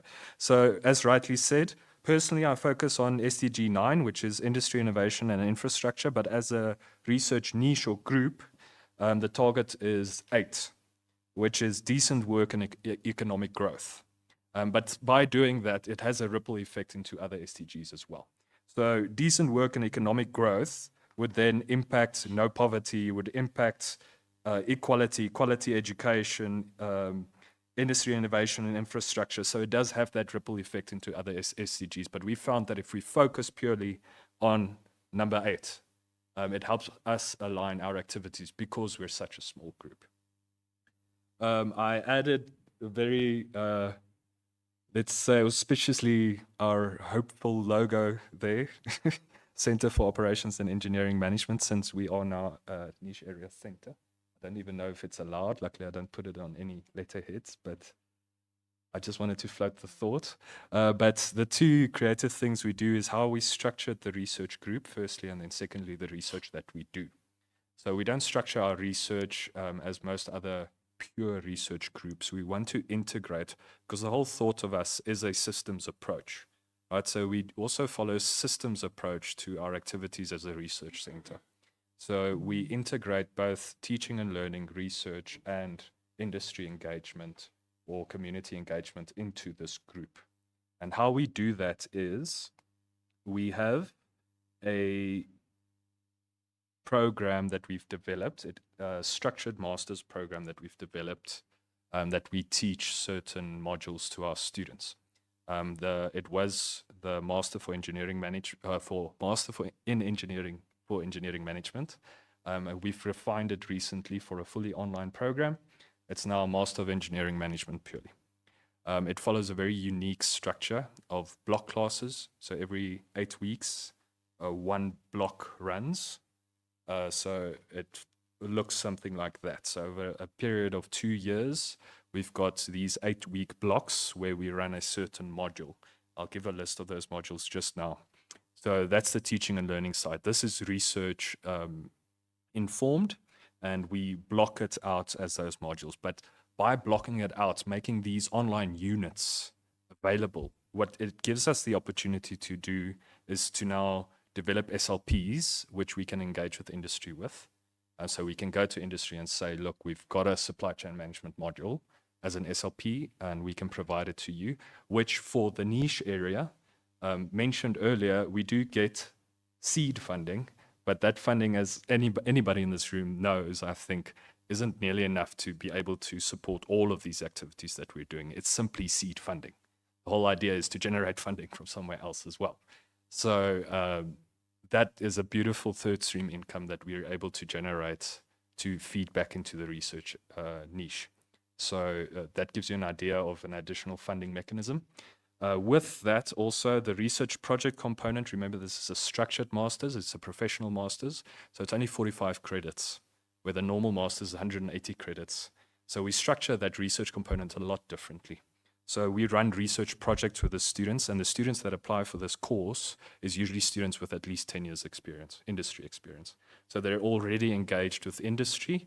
So from that teaching and learning facet, that master's program, we pull out those research projects as projects obviously within our guidelines with our students. And because they're already situated or some other industry partner, they're usually informed with data from industry, which is also great. So now you can see how those three work together. And it also, these research projects, especially with that industry engagement, allows us to present a uniquely South African context and research-informed curricula back to our teaching and learning. So every year when we run those modules again, we revise those modules with research-informed, really unique South African context research problems or problems at a master's level. So this mechanism is how we try to structure our activities in the research group. It's way easier said than done, I must say. My day-to-day today, I'm presenting the rainbow, but my day is usually just the rain. So it's a lot of breaking ground. I know the application, we started this niche area 2018, and we submitted this application for this master's program to the CHE, to SAQA and the CHE in 2019. It launched this year. It launched in May of this year. That's how many fights and letters and meetings and stuff we had, or I had, with the CHE and with SAQA and with everyone to just figure out what the concept of this is. And even today, when we're busy launching, developing new content, it's still a struggle. So there's the rainbow. Here's the content of the program. So you can see there, it ranges all the way from engineering business dynamics, which is system dynamics, industrial engineering type of modeling setup, project management, advanced manufacturing system, life cycle management, operational research, quality engineering, supply chain. You can see all of them listed there. It is a very, very popular program. I've received calls from industry saying, look, can I send all of my staff on this program, because this is a really good curricula that we've developed. Like I said, Rainbow for the Rains, it is sometimes difficult to get the quality that we want to produce. I think we are at a level where we do produce quality, but we don't want to hit a South African market. We want to hit an international market with this. And I don't think we're quite there yet. I don't think we compete to Boulder University in the US, who invented engineering management. I don't think we pitch there yet. But it's the first one of its kind in Africa. It's the first one of its kind in South Africa. So we're doing quite well. In terms of that SLP mechanism that I'm talking about, so you'll see there on the right-hand side when these modules launch. Remember I said in these 8-week blocks. So when these modules launched, those two are very popular SLPs, and they're ready to be presented to industry. So that mechanism is already in place, and coming soon are those additional 5 modules. So with those 7 modules, we should be able to generate enough third stream income into the niche area to fund quite a lot of research as well. I'm not going to spend too much time on that. In terms of reporting on outcomes and successes, I saw from the previous presentation, I should have maybe just added some additional notes. But 2025 to date, we've published 21 journal papers. We've submitted 5, and there's 3 more on my desktop that I want to submit before the end of the year. We've done 11 conferences. You can see this doesn't add up to the funding that we received. No? So we have had to think a little creatively about how we source funding for all of these travels and the likes. We've graduated 7 master's students, though this program, the present program capacity is 50 students per year. The new online program will be 100 students per year, although not all 180, sorry. Though not all 180 students will pass through the niche area, because we don't have the supervision capacity in the niche area to be able to supervise that. I believe the bulk of it will pass through our niche area. So we've graduated 7 master's students. We're hosting 3 postdoc fellows at the moment. We've externally trained 6 staff members in Lean Six Sigma Green Belts. With that, we did a trial run with this SLP model. So we developed 2 EXA accredited SLPs, which we presented with our partners at City of Tshwane to 200 trainees. We also worked with Mesheta, the Black Leadership Training, to train an additional 130 individuals, including students, people from industry and the likes. So that's the capacity of these programs. You can see here in this year alone, that was 330 individuals trained with one of those SLPs. So imagine if we have 7 running using those online facilities. And this is EXA accredited, so they get CPD points for that. And then we've also collaborated with a lot of other academic departments. I sadly didn't list them. But we do have, you could see in engineering management, it is of sorts multidisciplinary. So we have done work with building science, with electrical, with civil, with mechanical. So all of the, within the faculty, a couple of departments, with supervisors from operations management. We have supervisors or co-supervisors from CPUT, VUT, UJ, UNISA. Those are all the people that we grew up here, and then they got exported to other institutions, sadly. So they're co-supervising. And then, in addition to that, the funding we are pursuing at the moment, we are applying at the end of the year to their Erasmus Plus project, which is about 800,000 euro, I think. But we're sharing that between 6 institutions. So we're hoping to get results by the start of next year. And then we're also working with the DVC-TLT, with this German South African Graduate School of Engineering. Because of this structured approach, we're hoping for some exchange, both in lecturer and student exchange through to Germany. So that's quite a good collaboration. I sit right across the hall from the Gibela Research Chair. So we do help each other out a lot. I give him the students, he gives me the funding. So, so through that collaboration, I was able to send quite a few of my students on conferences. And then also, I think there's a big future for the Sarchi FTMT chair, which is the Future Transport Manufacturing Technologies chair. In the future coming, we've already collaborated with them. I think there's a future coming. I'll show you some projects now regarding that. And then also this pipeline for the SLP third stream income. This is now matured, as you could see from when the program's launched. Now, just to give you some idea of what we do, like I said, these projects are mostly intangible. So it's not like I can put a picture up here of a pump or something, but hopefully I can give you an idea of what we do. So this is one research project. There's a few publications that came out of this. We spoke about digital transformation and the impact of that on the technical industry. So it's project-led industry. So what do you do with permanent staff, overheads of permanent staff and the likes? So we explored that concept, both as an employee, and you're now dependent of contract work. So you are never fully employed. You're only employed under 6 months contracts.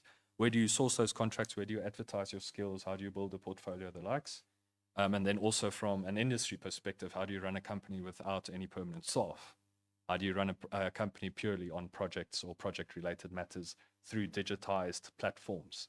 So where do you source your skills, and where do they advertise their skills and the likes? So this was a very interesting project for me. I know there are companies, we did some case studies. One very good example is Deloitte, though it's full-time staff. Deloitte in South Africa, they've got a project board where you can go in and you can go and select your projects, right? As a staff member, you go in, you select your projects, and it's completely independent. And your working hours are also independent. If you walk into their offices, it's like a casino. You don't know if it's day or night time in there. There's always a cafeteria running, so you can go and eat whenever you want. So you can literally adjust and build your own work environment, free work environment like that. But that's with permanent staff. So we took it one step further to say, okay, but what if you're sitting at home in India and you want to do a project in the US regarding computer development? How can you run that? So this was a very interesting project for us to run. Here's some 2 applied projects. The first one is one of our students. This is patent pending.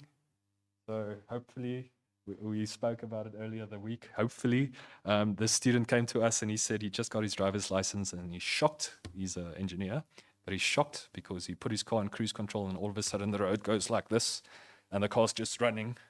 So he developed and invented a device that can automatically switch on and off your lane assist and your cruise control and bring up alarms. And it's a very interesting device that he developed that connects to any car's cruise control. So that's very interesting work. I'm not going to say too much because it is patent pending. The second one is enhancing supermarkets. So we're talking about the value chain of food going from farm to market, or farm to fork, as they say. That's one of the things that we're applying for with this Erasmus Plus project. So it's this value chain that we're focusing on, is the difference between Pick n Pay, Checkers, and Woolworths. Why is Woolworths food better and more expensive? Is because they've got a lot better network in terms of farm to fork, right? They've got localized distribution, whereas guys like Pick n Pay have centralized distribution. So for Checkers to now sell you a product, they buy grapes in Ceres in the Cape, in the Western Cape. It gets shipped up to Johannesburg. It gets packaged and it gets shipped back down to Cape Town to buy it. Whereas Woolworths, they have a farm outside Tweeondou. It goes to Polokwane and you buy it in Polokwane. So that length of the supply chain the time wasted from farm to fork is a lot shorter. That's why most food is of higher quality. And so it's that value chain that we're focusing on, and how we can achieve these types of improvements and efficiencies, both in cost and then also in quality. So it's through hyper-connected technologies to create a resilient future. That was just the name of the publication. Another very interesting study for me that we did, and this was also very confidential. We weren't really allowed to publish any of the findings. But nonetheless, we had an interesting project, and I'm only going to say what I'm allowed to say. One of our collaborators was the SANDF. They had a huge problem with uniforms. So they would order uniforms and everything would come in large. And all of the people that were getting new uniforms, they had different sizes, but all the uniforms were large. And then when they reordered, there was a backlog in orders. So they had a storeroom full of uniforms, but nobody could wear those uniforms. Or you were wearing these baggy uniforms, or your uniforms were too small. So we went in there to see what the supply chains can do, how we can optimize this ordering process, shorten the supply chain and the likes, and it was very successful. We used that business dynamics supply optimization for that. And it was very successful in the end. We showed very good results. So that was, for me, a very interesting project. And then obviously on the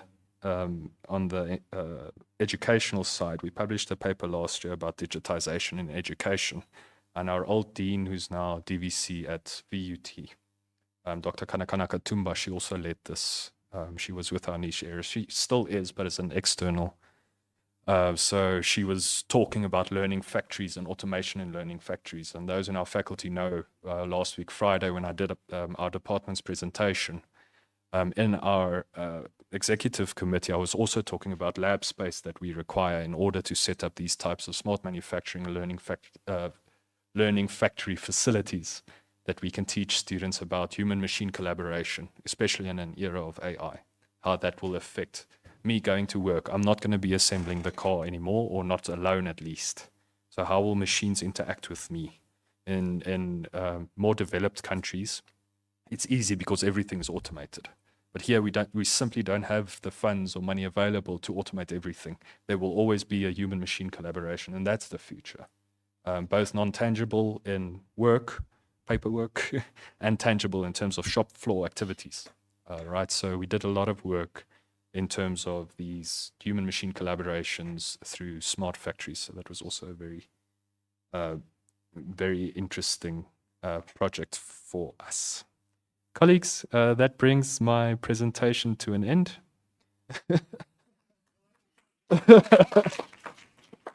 Thank you very much for the opportunity. I hope that I was able to at least just send your mind in the direction of the non-tangible for a moment. Yeah, thank you very much, Prof, for helping us with the time. You really did very well with the time, to be honest. And it's quite a lot you people are doing. I think when you did mention some of the challenges you went through to set up the Masters of Engineering Management, I was expecting a round of applause from colleagues. So I think we owe you that flowers. Let's give Prof. Swanepoel. It's quite a lot. I mean, I do try to avoid those kind of tasks because I know what it involves. But kudos to your niche area for pushing that also as well. Then the SLPs and the patents, I think everything aligns with what Director mentioned, and the DVC. So you guys are also doing pretty much well. So from my side, is keep it up. And maybe I open the floor to the audience now. I also want to say that the audience online, you're also free to give feedback or ask questions. Sorry for not making that announcement earlier. So let's take one or two as well because of time. Feedback for Prof. That is one. Yes. Okay, let's have you, ma'am. Thank you very much for your presentation and introducing us to this other aspect of engineering. My question goes to SLBs. SLPs that you develop within the niche area. There's the university-wide SLPs, that is managed by I can't remember, TUT-TV or something like that. How do you manage to take it away from that aspect? No, we don't. We don't. We work through those mechanisms. Those mechanisms have recently changed a little bit. There's a new policy for SLPs out now. It came out like a month ago, regarding how it is structured, what the applications look like, where the funding goes or the profits go, how the profit sharing model works and the likes. But the short answer is no, we don't avoid those mechanisms. We go through those mechanisms. Which is one of the things additional to what you said. So not only is it the accreditation of the programs and EXO accreditations, but it's also the internal accreditations through these mechanisms.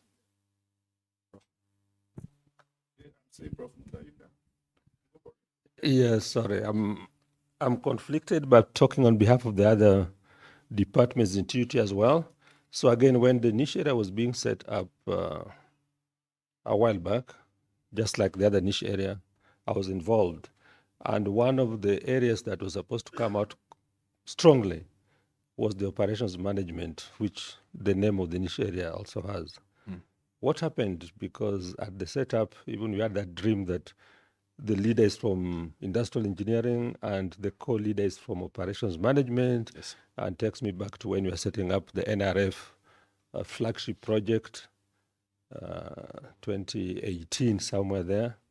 So where did they disappear from there's not much mentioned about them. No, yes, you're absolutely Again, right. I'm from engineering, but No, you're I'm also absolutely TUT. right. You're absolutely right, Prof. Initially, in the first year or two, there was a lot of, let's say, strong collaboration. Following that, I believe in the talks of setting up the niche areas, there was mentioned that no, a niche area has to be housed by a faculty. So there was a bit of a misunderstanding. Okay, but we're talking about collaboration between faculties, but it must be housed in a faculty. And I think in that conversation, we lost some interest from operations management. And with it was it was a specific individual that left for UJ. He was a young individual, but with him leaving, he was very passionate about supervision. But with him leaving, we really lost contact there. But now we have an additional supervisor coming back, Dr. Rameri. He just started with the institution, I think 5 or 6 months ago. So with him coming back, we're re-uptaking that engagement. But no, it wasn't like it was proposed in the beginning, though that collaboration did deteriorate a little bit over time. There's one thing that I might like to mention as well, in additional to the third stream income. I forgot to mention it. Those 3 pillars that I showed, right? We also interested, but this is a long call. So this is 2-3 year plan, is to set up a consulting firm within the niche area.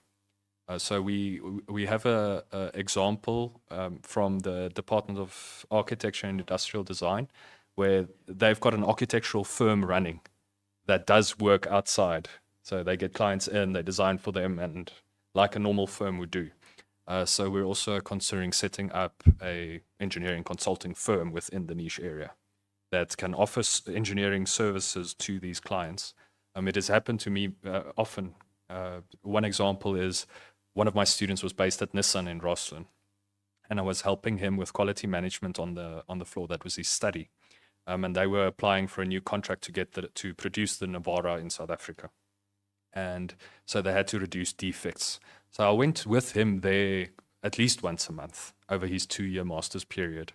And by the end, we realized that I wasn't just his supervisor with his master's. I had grown to know a lot of people on the floor, on the line, and we had spoken about quality matters with other people as well. That was basically consulting. So we were definitely considering setting up a consulting firm similar to that, where we can use our postdocs and our students as consulting engineers, and then be able to offer our services at a reduced rate to other firms, and therefore be able to consult in that way, giving our students exposure to industry and then also giving industry a better service. But like I said, that is still in planning. I think it's a very premature idea that I'm voicing now, but it's planning.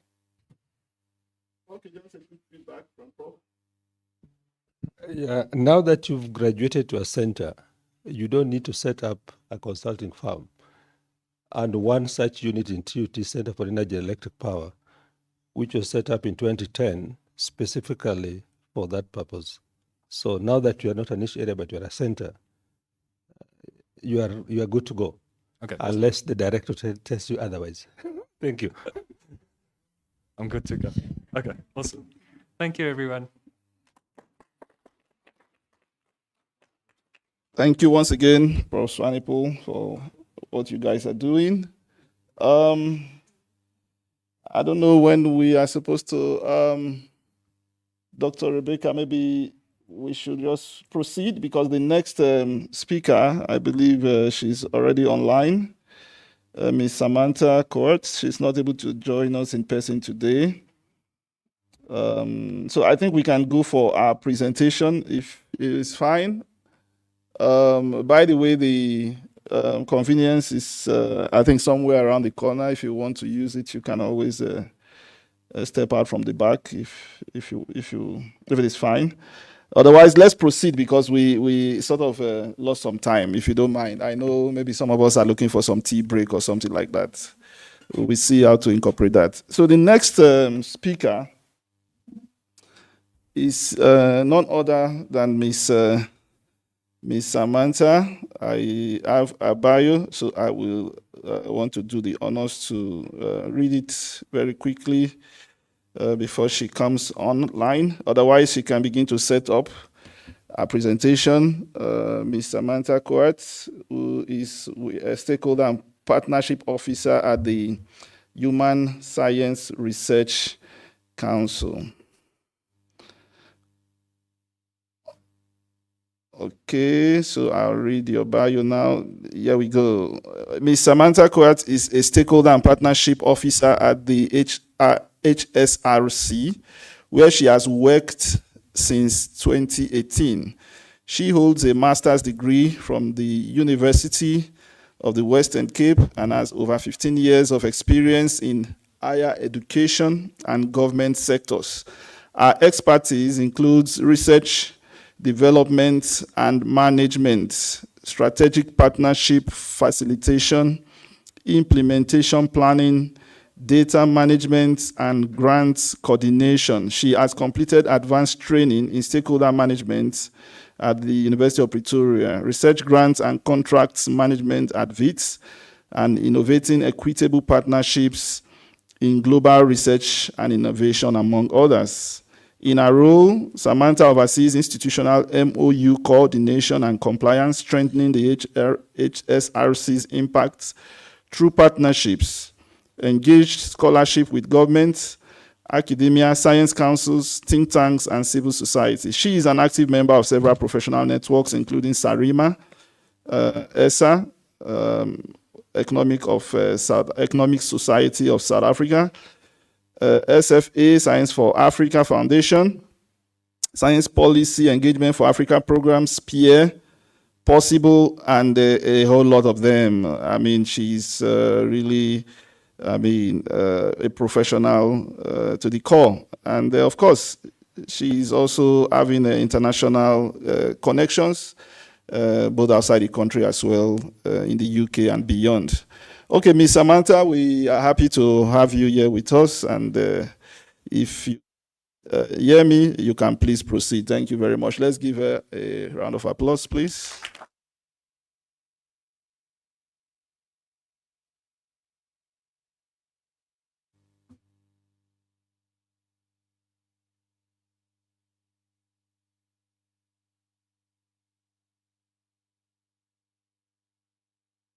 Yes, we can see you. It's just the sound that is missing.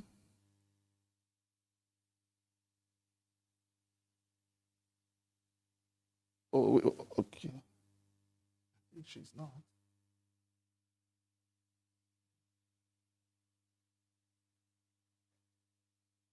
I think somebody touched it, eh? I've been told that nobody touched anything, so we don't know what is happening right now.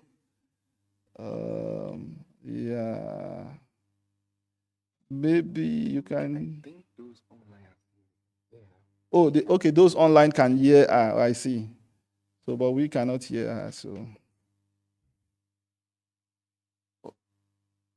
yes, we can hear clearly online. Okay, she's audible online, so I think it's from our side.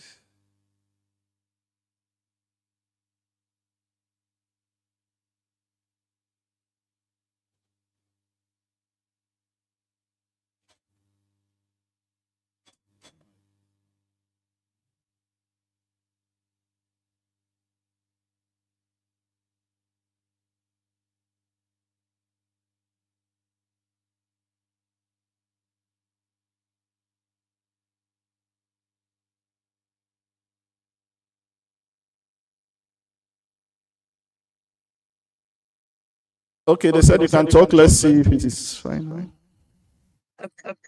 Not.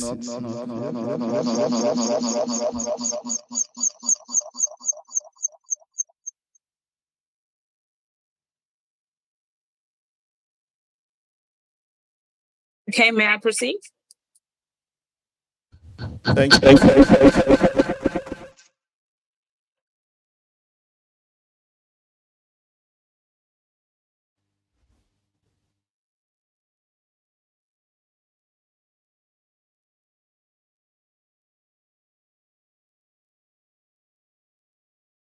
You can proceed now.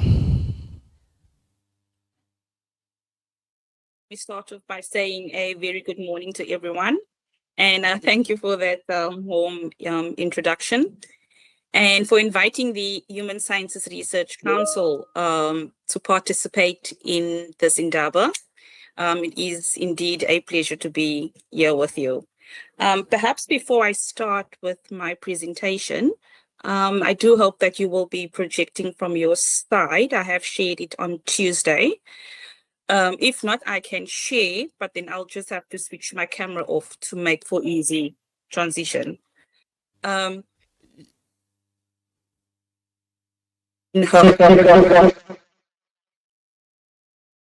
her opening remarks, sorry. Okay. Okay, I will share on my side and then I'll turn my camera off once I'm ready to share. Not a problem. I just want to, perhaps before I start, as I think my presentation would be very different from the previous two presenters, is just to really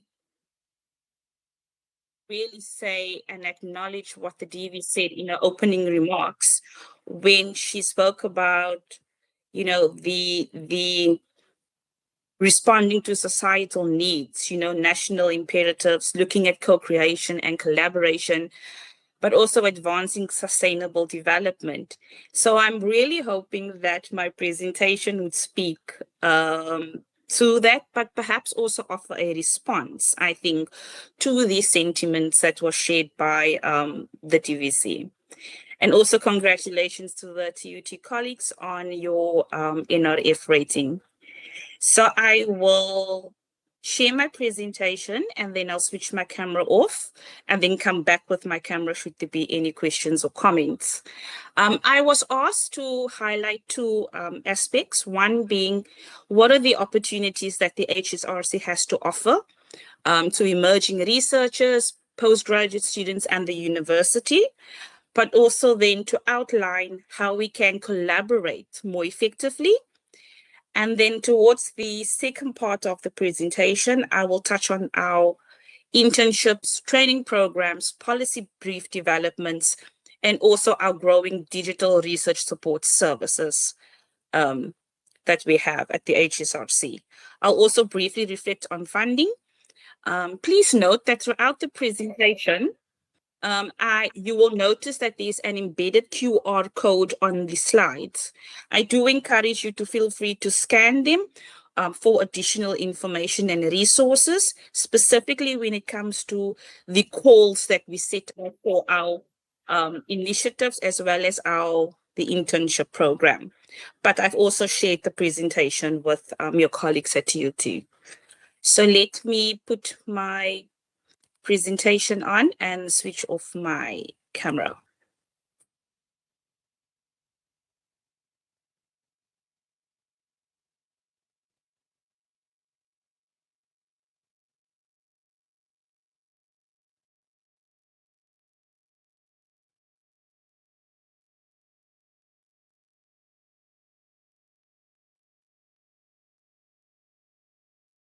Okay, you are able to see the presentation?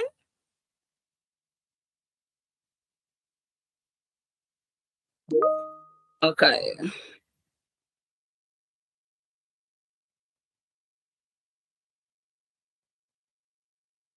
I'm just looking for the one that shows you to put it on presentation slide.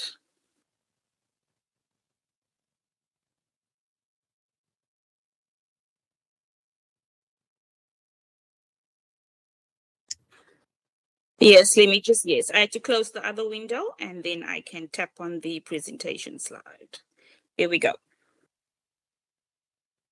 Okay, so as I previously said that, I'm from the Human Sciences Research Council, better known or referred to as the HSRC. So the HSRC, it is a South African public research organization that conducts social science and humanities research to inform policy, but also to improve the lives of people in South Africa and across the African continent. It is also Africa's largest dedicated institute for social science and humanities research. The HSRC has its headquarters in Pretoria, with additional offices in Cape Town, Pietermaritzburg, and sometimes other regions. If we look at the purpose or the mandate, the HSRC's mission is to conduct policy-relevant social science research, provide data and analysis to help government, NGOs, and the public sector make informed decisions.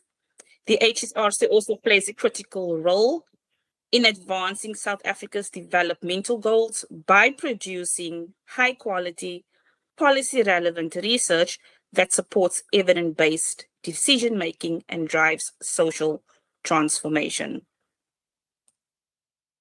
So what is the HSRC? Our research focus areas. These are just some of the main areas that I thought when I responded to Ms. Governor's request in terms of your niche areas at TUT.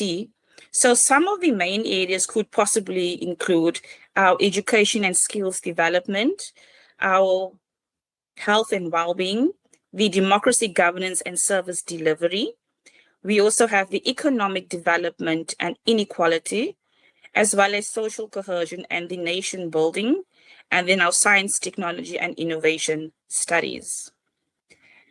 At the HSRC, when you break down our research focus areas into activities, and what are the activities that we respond to, it would be publishing academic and policy research reports, partnerships with universities and or international research bodies, conducting national surveys, for example, like the South African Social Attitude Survey.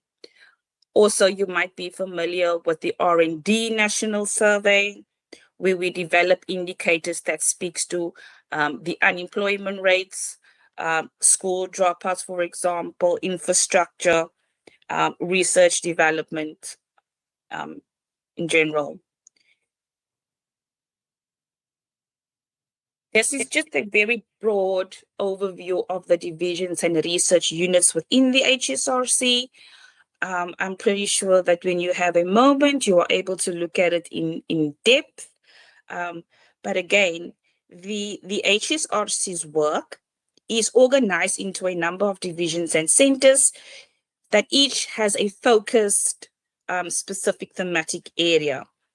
Again, for the request of the presentation, I thought I would highlight the most aligned ones that could be of interest to you within this Indaba. I think of critical to note would be the one, the African Institute of South Africa, also known as AISA, as well as the BRICS and the Global Science Division.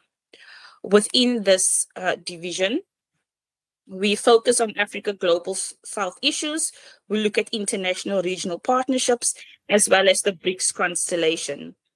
We also then have CESTI, which is your Center for Science, Technology and Innovation Indicators. The focus here is on measurement and analysis of science, technology, and innovation indicators. We have your Center for Science in Society. This is a unit that focuses on how science and technology intersects with society, science communication, and public attitudes. We then have a division that is the Research Development, Science and Innovation. And this division is dedicated to STI, innovation, and societal impact of science and technology. We have a division that I am based in, which is the Research Impact Division,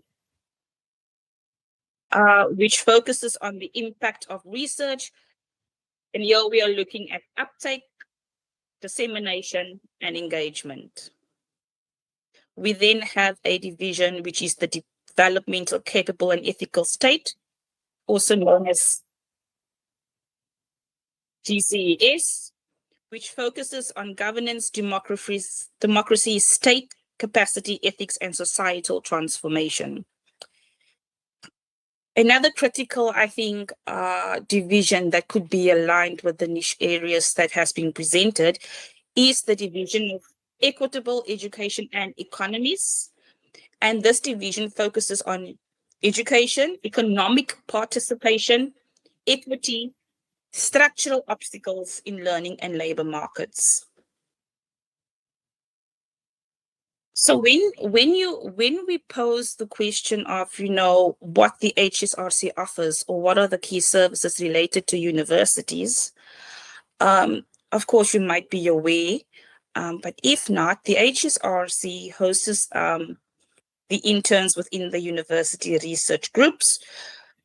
We co-organize training workshops or policy brief clinics. We also co-supervise masters and PhD students. We share or analyze HSRC data sets. There's also opportunity for joint conferences, seminars, and policy dialogues, and of course, developing joint grant proposals for commission projects. I'm not sure if the colleagues online can hear because there's a lot of static and background noise, I think, from the venue. So Then we have the HSRC internship program. So again, if you have time, you are more than welcome to scan the QR code. The HSRC internship program is a national internship program that is funded by DSTI and the HSRC. It places your recent graduates, being your honors, your masters, or your PhD, in the HSRC or host institutions. It's usually for a duration of 2 years, full-time, with a stipend. Hosts gain research assistance and mentoring experience. We have currently already concluded our intake for the 2025 to 2027 cohort. Again, if this is something that the university is interested in, please pay attention to our website or to our social media platforms when the call for internships are released, but also to familiarize yourself with the criteria, stipends amounts, and the process guides should you wish to apply to be a host. Another initiative that we can partner on is the African Young Graduate Scholars Conference, which is the AYGS. Again, this one is an annual flagship, actually, of the HSRC. Together with this, we also have the Young Scientist Conference. So this is a platform for masters, PhDs, and or postdoc researchers to present their work. The themes are linked to African development and policy. also makes provision for awards for best papers and offers travel support, which the HSRC does. And it's also, I think, a really nice platform that is excellent for networking, with HSRC and its partners. So each year, the HSRC hosts the AYGS or the Young Scientist Conference. Again, as I said, a platform for students to come present posters, papers. You also gain feedback. You connect with senior researchers and policymakers. I think the past 2 decades, we really saw the AYGS platform playing a pioneering role in shaping Africa's emerging intellectuals. So this annual gathering provides, without a doubt, a dynamic space for young African voices to present, the research addressing Africa's most pressing development priorities. The 20th AYGS conference will be held in March 2026. This is a milestone conference, and it will be hosted in partnership with colleagues from the NRF, as well as Future of Africa Hub Leadership Center, the Partnership for African Social and Governance Research, which is based in Kenya, and of course the University of Mpumalanga. The capacity growth and innovation is a strategically established unit within the HSRC. Their efforts are aligned with national priorities to address poverty, inequality, and unemployment. And they do this by developing the necessary human capabilities, fostering innovation within South Africa's national system of innovation. What they respond to is it builds researchers' capacity across Africa. They run the HSRC Training Academy and Emerging Researcher Program. They host workshops that speaks to research design, methods, grant writing, communication. They also have a mentorship program for master's and PhD candidates. And there's also opportunities for universities to co-host training sessions. Then one of the most critical components of the mandates that the HSRC responds to is around policy, right? And as that, we have a established unit within the HSRC that looks at policy brief writing and also policy training. The HSRC publishes short policy briefs translating evidence into action. Training is offered in collaboration with partners such as your science granting councils and DSTI. The training really teaches you how to summarize research into recommendations. You are more than welcome to look at the many examples that's on our website, again, by scanning the QR code. I think that if you really understand, right, that you would know that policy briefs within the HSRC is a bridge between research and government, right? The workshop shows researchers how to structure concise, actionable evidence pieces. And I think this is a skill, that every policy-minded scholar needs. Then we have a unit that is the e-research knowledge unit, or better known as ERKU. This unit really is a researcher enabler unit. So it provides innovative knowledge systems, access to resources, geospatial analytics, and digital curation. Here are several, I think, key services which might be relevant, to the university, to your research offices, to your libraries, departments, or your faculties. And the following are your information services, literature retrievals. This unit supports literature searches, retrieval of documents, interlibrary loans, being it national, international, training on the use of information resources. They look at digital curation, data management. They manage and share the HSRC research data and outputs collection, help with research data management plans and preservation. For universities, this could mean collaboration or guidance on managing research data, for example, can look at archiving and ensuring that your outputs are discoverable. Another component or an offering rather of the ERKU is geospatial analytics and spatial data services. They use geospatial tools and analysis really to sample design advice, research that involves spatial data, and the university could tap into that capability. Then there's also support for open science research, visibility, and knowledge creation and sharing. The unit really works to increase research visibility, set data standards, provide trusted information. And I think this is relevant for university researchers, wanting to increase impact or merely just wanting to manage data. They also offer training and support in digital scholarships. For instance, similarly scanning, digital identifiers, data management plans, and also field survey mapping. The question comes to why this might be valuable for universities.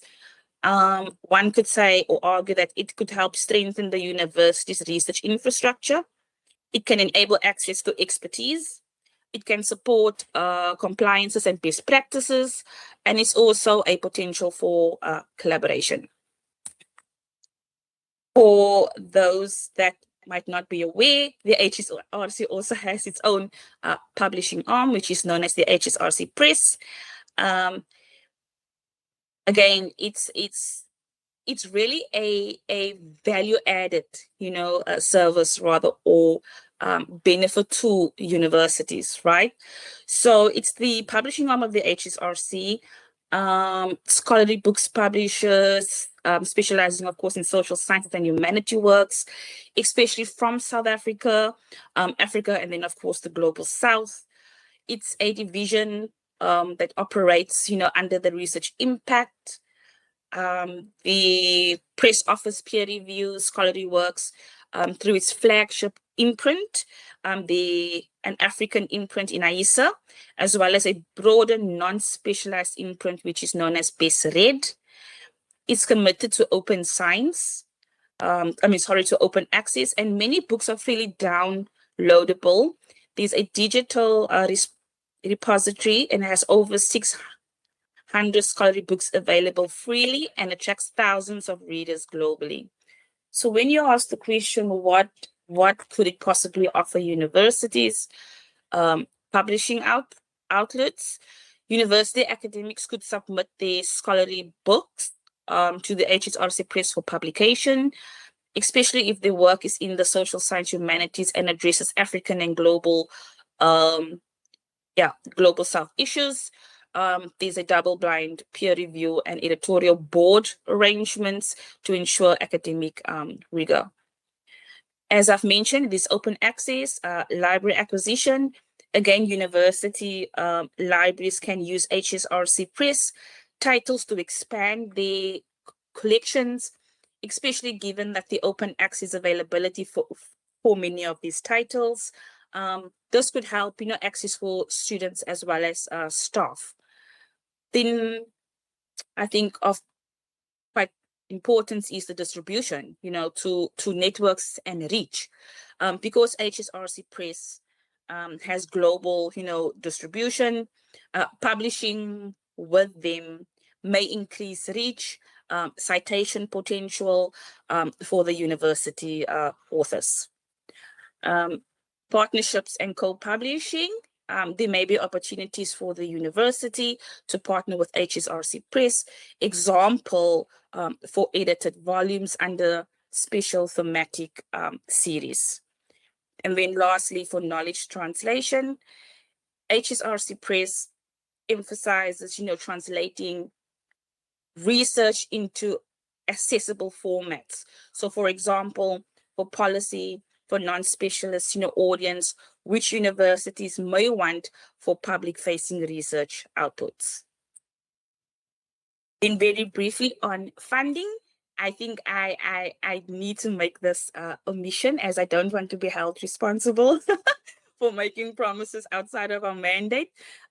While the HSRC is not a grant maker, like the NRF, which we will hear shortly from our colleague, but it frequently partners, in donor-funded or government-commissioned projects, right? And these are often the avenues that universities joins, the HSRC through bids or by contributing researchers to the HSRC consortia. But when you look at funding within the HSRC, HSRC secures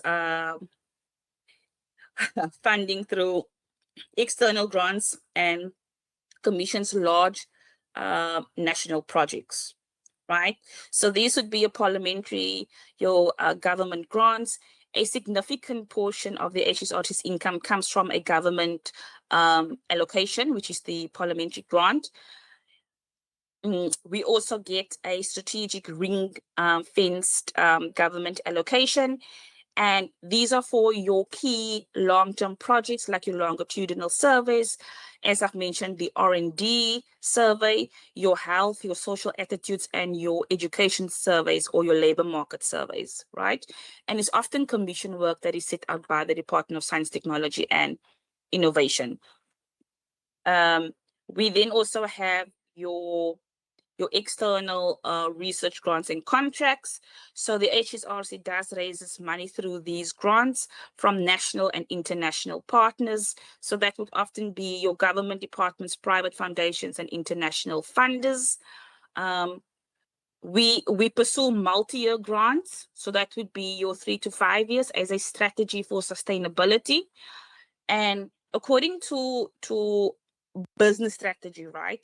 The HSRC differentiates between grants and contracts. So grants for us is your more investigator, initiated, aligned with HSRC long-term research agenda, where your contracts are your funder-initiated research, where funders define what needs to be studied. These are usually more short-term in nature and may not always align with the HSRC's long-term research plans. The business development and diversification is that, the HSRC is consistently working on to diversify its income streams, right? So that would be strengthening business development capabilities to attract both your public and private sector funders. And by doing so, it really reduces the dependency on these short-term contracts, right? And often volatile funding sources. We also, of course, have your international and donor funder, and these would be for our gender and inclusivity work. We also have one of our quite committed funders is your Science Granting Council's initiatives, which is a multinational initiative. A lot of the partnerships is with foreign universities, embassies, and research institutions, and this is usually coordinated through the Strategic Partnerships Division. These are just a brief example. I'm not going to go through it. You are more than welcome to have a look at it at your own time. But over here, you will just see that I've provided some examples of the type of funding that the HSRC responds to, as well as the specific funders over here. I think they have mentioned that we have the parliamentary grant under the South African government and state funders. We also have the Department of Public Works. If you look at international funders, we often have the Bill and Melinda Gates, and these would be for our HSRC projects that respond to our HIV and health surveys. And then, of course, Center for Disease Control and Prevention, CDC. Yeah, so these are just some examples. Then I'm almost concluding. Then next steps for universities is that identify an HSRC contact, right? So that would be a division, a unit, for example, one of our support services units, which is your ERKC or your CGI. Look at identifying a contact, write up a half a page or a 1-page proposal explaining a joint activity, being it a workshop, being it an intern placement. Again, in the next slide, you will see there's a QR code that will take you to the Partner with Us page. You're more than welcome to scan that page, contact us directly, or you may reach out to one of the units directly. You submit, consider how university libraries, research offices might coordinate with the HSRC on training sessions, joint workshops, or shared resources. So I think really what I want to bring across is that for a university, in South Africa or elsewhere, the HSRC can really serve as a partner of, source of data publications, services, platform for collaboration. Often one of the immediate steps, when we do present and go out and exhibit, often be to co-host an HSRC university policy brief workshop or apply for an internship host.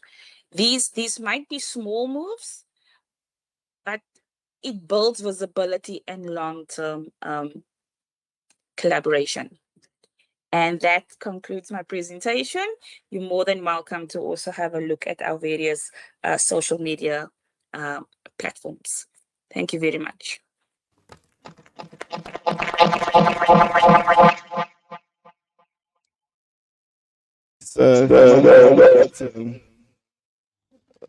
Excellent insight on what the HSRC they do. I hope I am audible. Am I audible?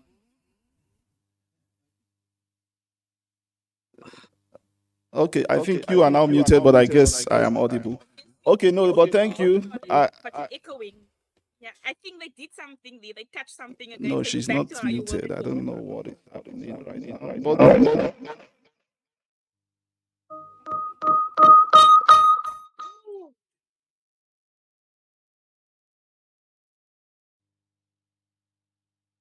okay, you are not looking like you can hear me.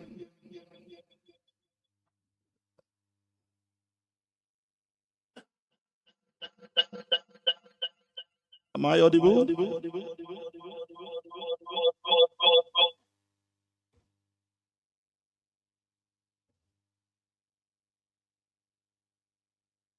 Am I audible? You are audible, yes, but there's a very loud echo. Let's just try again. Yeah.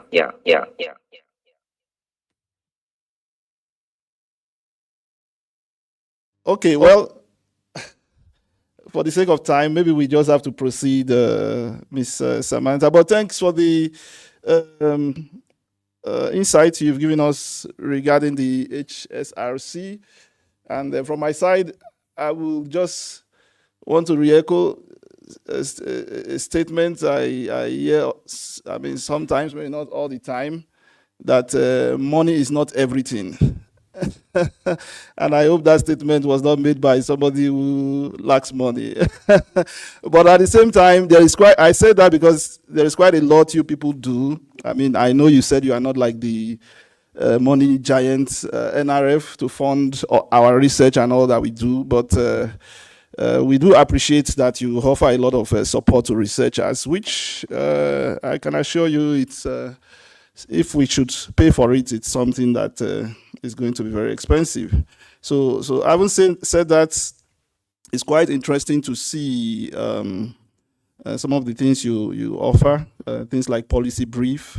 For me, I think I'm going to explore that because of a project I'm currently working on, which also has a policy aspect, and maybe I should enroll in your workshop and also get some of the additional skill for that project. And then, of course, I personally, I didn't know the HSRC publishes books. Yeah, well, but today I know, and quite good books that will also give us some subsidy from the way you have described it. So these are very interesting things, and I think colleagues are very happy with your presentation, and definitely will explore more. So we want to get some questions, feedback from you, right? Then who else? One or two? Okay, let's start with one of our participants here. Those online, if you have any question, you can also feel free to let us know. Thank you very much. My question is, do we have a branch in TUT that deals specifically with this collaboration, like a bridge between TUT and the company? Okay, Ms. Samantha, you want to respond to that question? Did you hear it?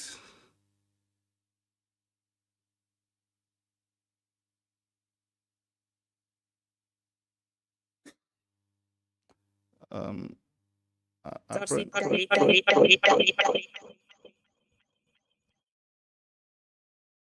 hear you now.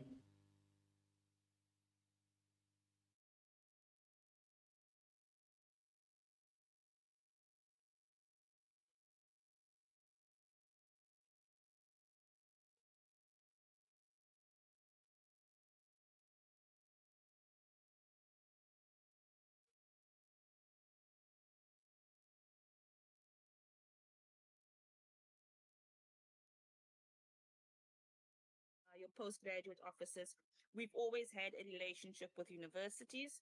Our relationship is also formalized through an MOU, which we also have with the University of TUT. Again, I can't speak on behalf of TUT, but for example, me being here was through a direct invitation by Ms. Rebecca. And we also work for a long time on commission projects, open projects.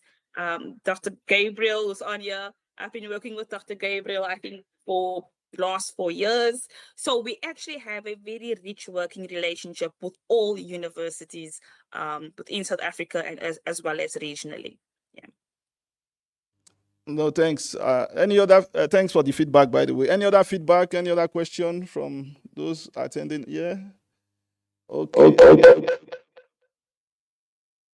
Okay, thank you very much, Ms. Samantha. Definitely, we will be in touch through Dr. Rebecca, Dr. Raseleka's office in the directorate. If we have need to be maybe more in touch personally with you. Otherwise, I think you did share a lot of resources, which we are happy to communicate with the participants of this program today. Okay, so having said that, and once again, we just want to appreciate you. Let's give Ms.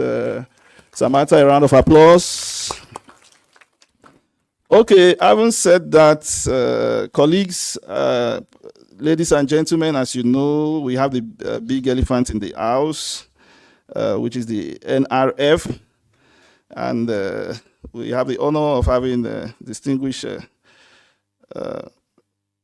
staff of the NRF here with us today, one of the senior manager. I think I attended a session with him earlier in the year, right in this place, if I'm not mistaken. They did come to have some engagement with us. But I know we have been seated for some time for those of us who are here. So because we want to talk about NRF and we know it's all about money, how we can get more money. And personally for me, I'm a huge beneficiary of the NRF, by the way. So I would like to give a stretch break, maybe just for 5 minutes. Maybe we can just stretch and grab a cup of coffee. Then we come back, we will read the bio of Mr. Zulani Diosi. And we'll see how we can tap into more resources from the NRF. I think that is how it's to go. So if you will permit me, Director, let's do a 5-minute break, even if I think I need it more than any other person. So we will just be here in 5 minutes, then we will introduce Dr. Zulani, and then he will give us his money talk.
minutes. Then I think we are good. Okay, so colleagues, I hope we are back in. Let's come in quickly. Okay, while we are coming in, I can read Dr. Dios's bio very brief and quickly. Please, after every presentation going forward, you don't ask questions, the questions will be in the discussion. From Dr. Russell. Yes, Thank you. I've told them. So I'll call them back in now. Perfect.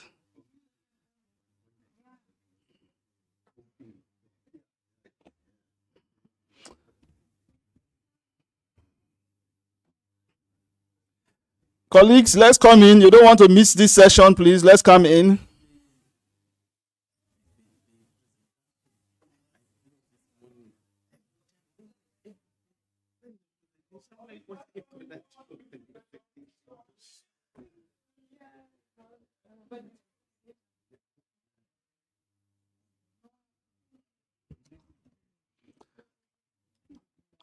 Oh, okay, we will start now. We'll restart now.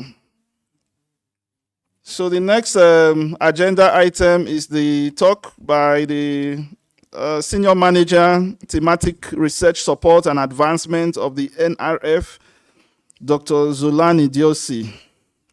Dr. Zulani Diosi is the Executive Manager for the Thematic Research Support and Advancement Unit of the NRF.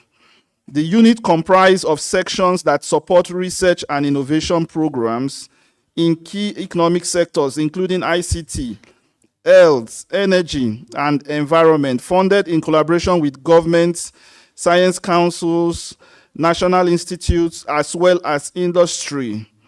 Dr. Diosi's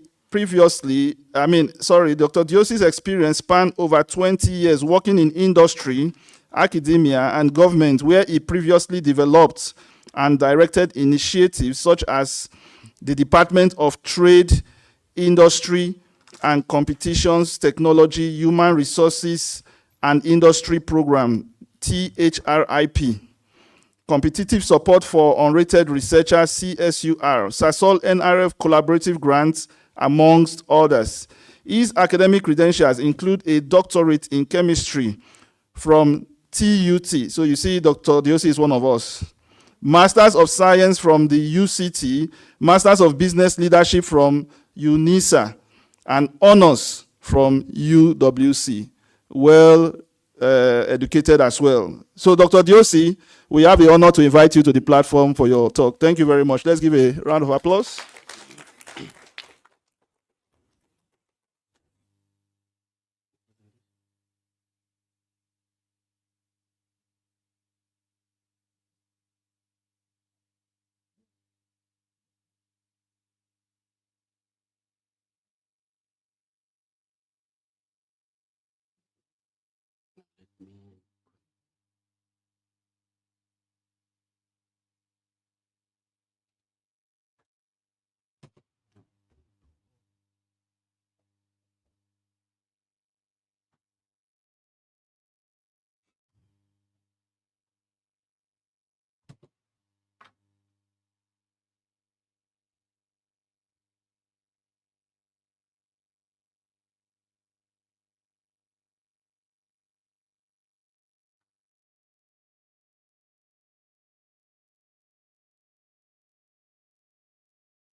Good afternoon. Is it still morning? Between morning and afternoon. Good morning. Good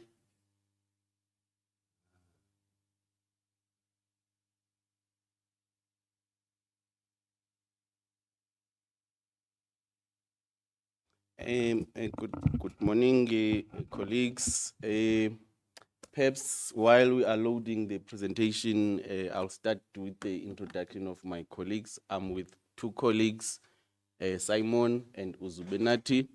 I'll give them a minute or two to introduce themselves, and Simon will tell us about a bit about his department, which hopefully TUT would like to hear in terms of funding prospects in the near future.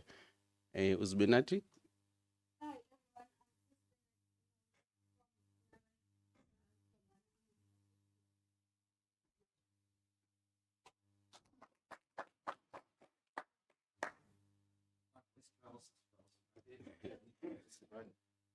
Thank you, Dr. Diose and Dr. Asaleke. Yes, good morning, colleagues. Very pleased to be here and very excited to hear about the research niche area, Indaba, and the research niche areas that you've been presenting so far.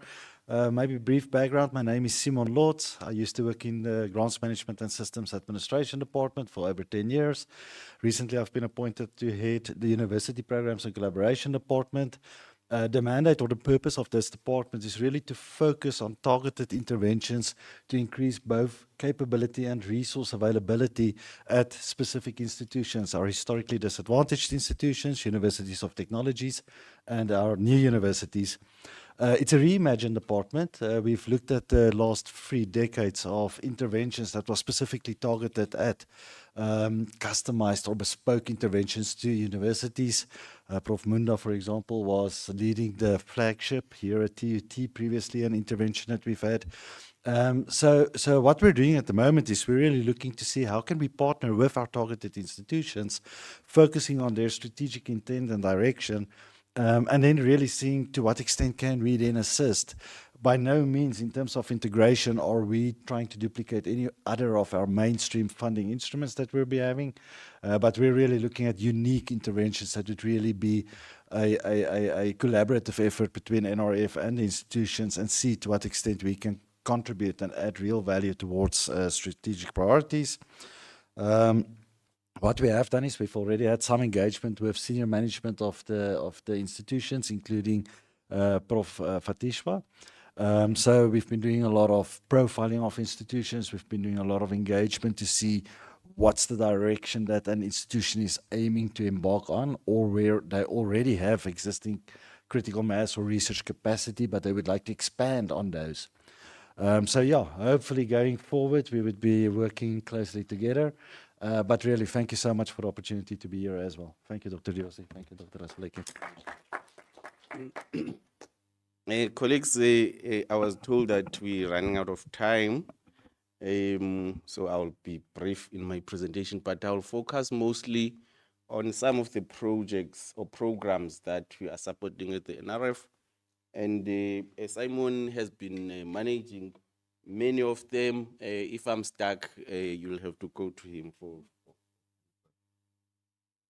Colleagues, the mandate of the NRF, I'm not gonna go through. You know that we support students, we support research, researchers as in the early career stage, and as well as the what we call the Apex instrument, which is your research chairs and such and centers of excellence. Now, in our new strategy, the focus is to invest our resources in the human capital development pipeline. And I've presented a couple of times at TUT in terms of our new programs, alignment to this human capital development pipeline. This is a snippet of what the NRF supports in terms of research programs. We've got a number of programs for honors, for masters, for doctoral, I think you know, in alignment with our postgraduate funding policy. And there are also student programs that support students to travel to international institutions. Emerging researchers, those are the most number that we have in terms of the researchers, or we support in terms of the researchers, and you can see the list of instruments. I'm sure some of you were funded through these instruments, and there's a big one, which is Tutuka, is still existing and supporting a lot of researchers. This informs how we support programs and projects moving forward. The Tutuka graduates actually, when they finish, they don't get funding, most of them, and they rely on institutions to get funding. So the NRF is trying to sort of assist them or improve funding for these type of researchers. And then the established researchers are supported in various programs at the NRF. The new one, as I mentioned, is thematic grants, and we've got international partnerships. You'll see some of the partnerships that we have in Europe, in Africa, as well as in Asia and America. The searches, I've mentioned that these are our Apex instrument. Most of our money goes to these instruments. These are big grants. I think the Sachi tier 2 is about 1.5 million per researcher, and we've got about 250 chairs, as well as the centers of excellence. There are few, but there's a lot of money that is being pumped to the centers of excellence. Now we are funding for impact. Our strategy 2030 is actually emphasizing us funding for impact, and you will see some of the programs that we are planning to fund in the near future, as Simon also indicated in the institutional funding that he is heading or leading. The rated researchers, this is an important instrument for the universities, and over the years, we've improved or increased the number of rated researchers. But as you see, most of the rated researchers are in biological sciences, social sciences, and humanities. This is a reflection of the type of research that is happening at universities, and most of the researchers who get the ratings are in those categories. Now moving to the programs that are aligned to the niche areas, the research niche areas. We have been funding projects or programs for established researchers that are individualistic, where one researcher applies, get the grant, do the project for 3 years. Now we're moving towards funding for 5 years, a group of researchers, and that is informed by actually the need to align to the national strategies as well as the need to align to our NRF human capital development pipeline that I just showed, to ensure that the researchers are funded from the early stage to the late stage. So if you're successful as a PhD student, you are guaranteed funding until you reach your A, B status as such. But of course, you have to meet the requirements. And also the collaborations within the universities. In the past, some of the projects are still running.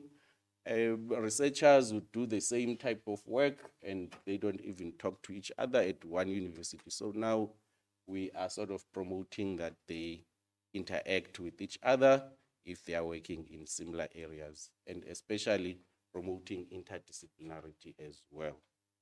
The knowledge outcomes, as I indicated, that we are aligning to the national strategies and plans of government. We are funded by the Department of Science and Technology and Innovation.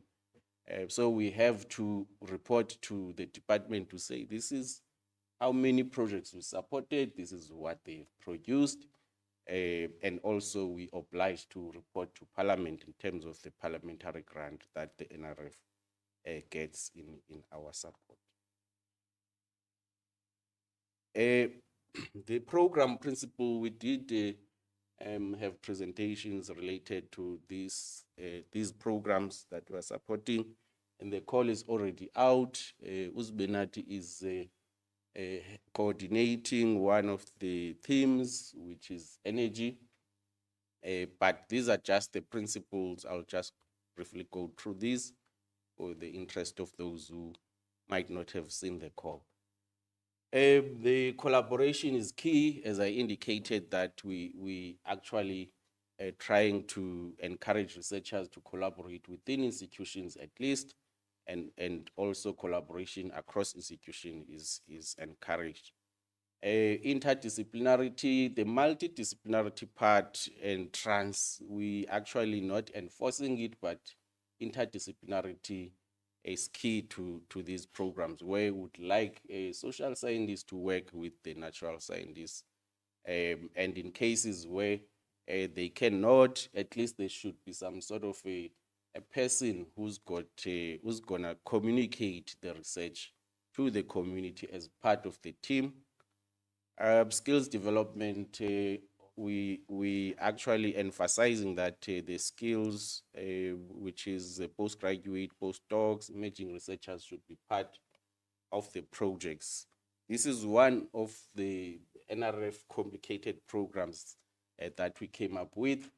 But if in cases where the researchers cannot manage to find an emerging researcher, for example, funded a TUT-TV or any other program, might not be an NRF funded program, then they have to motivate to say, what are they gonna do to recruit those researchers? Because we want them to be leaders in these clusters or groups in the future.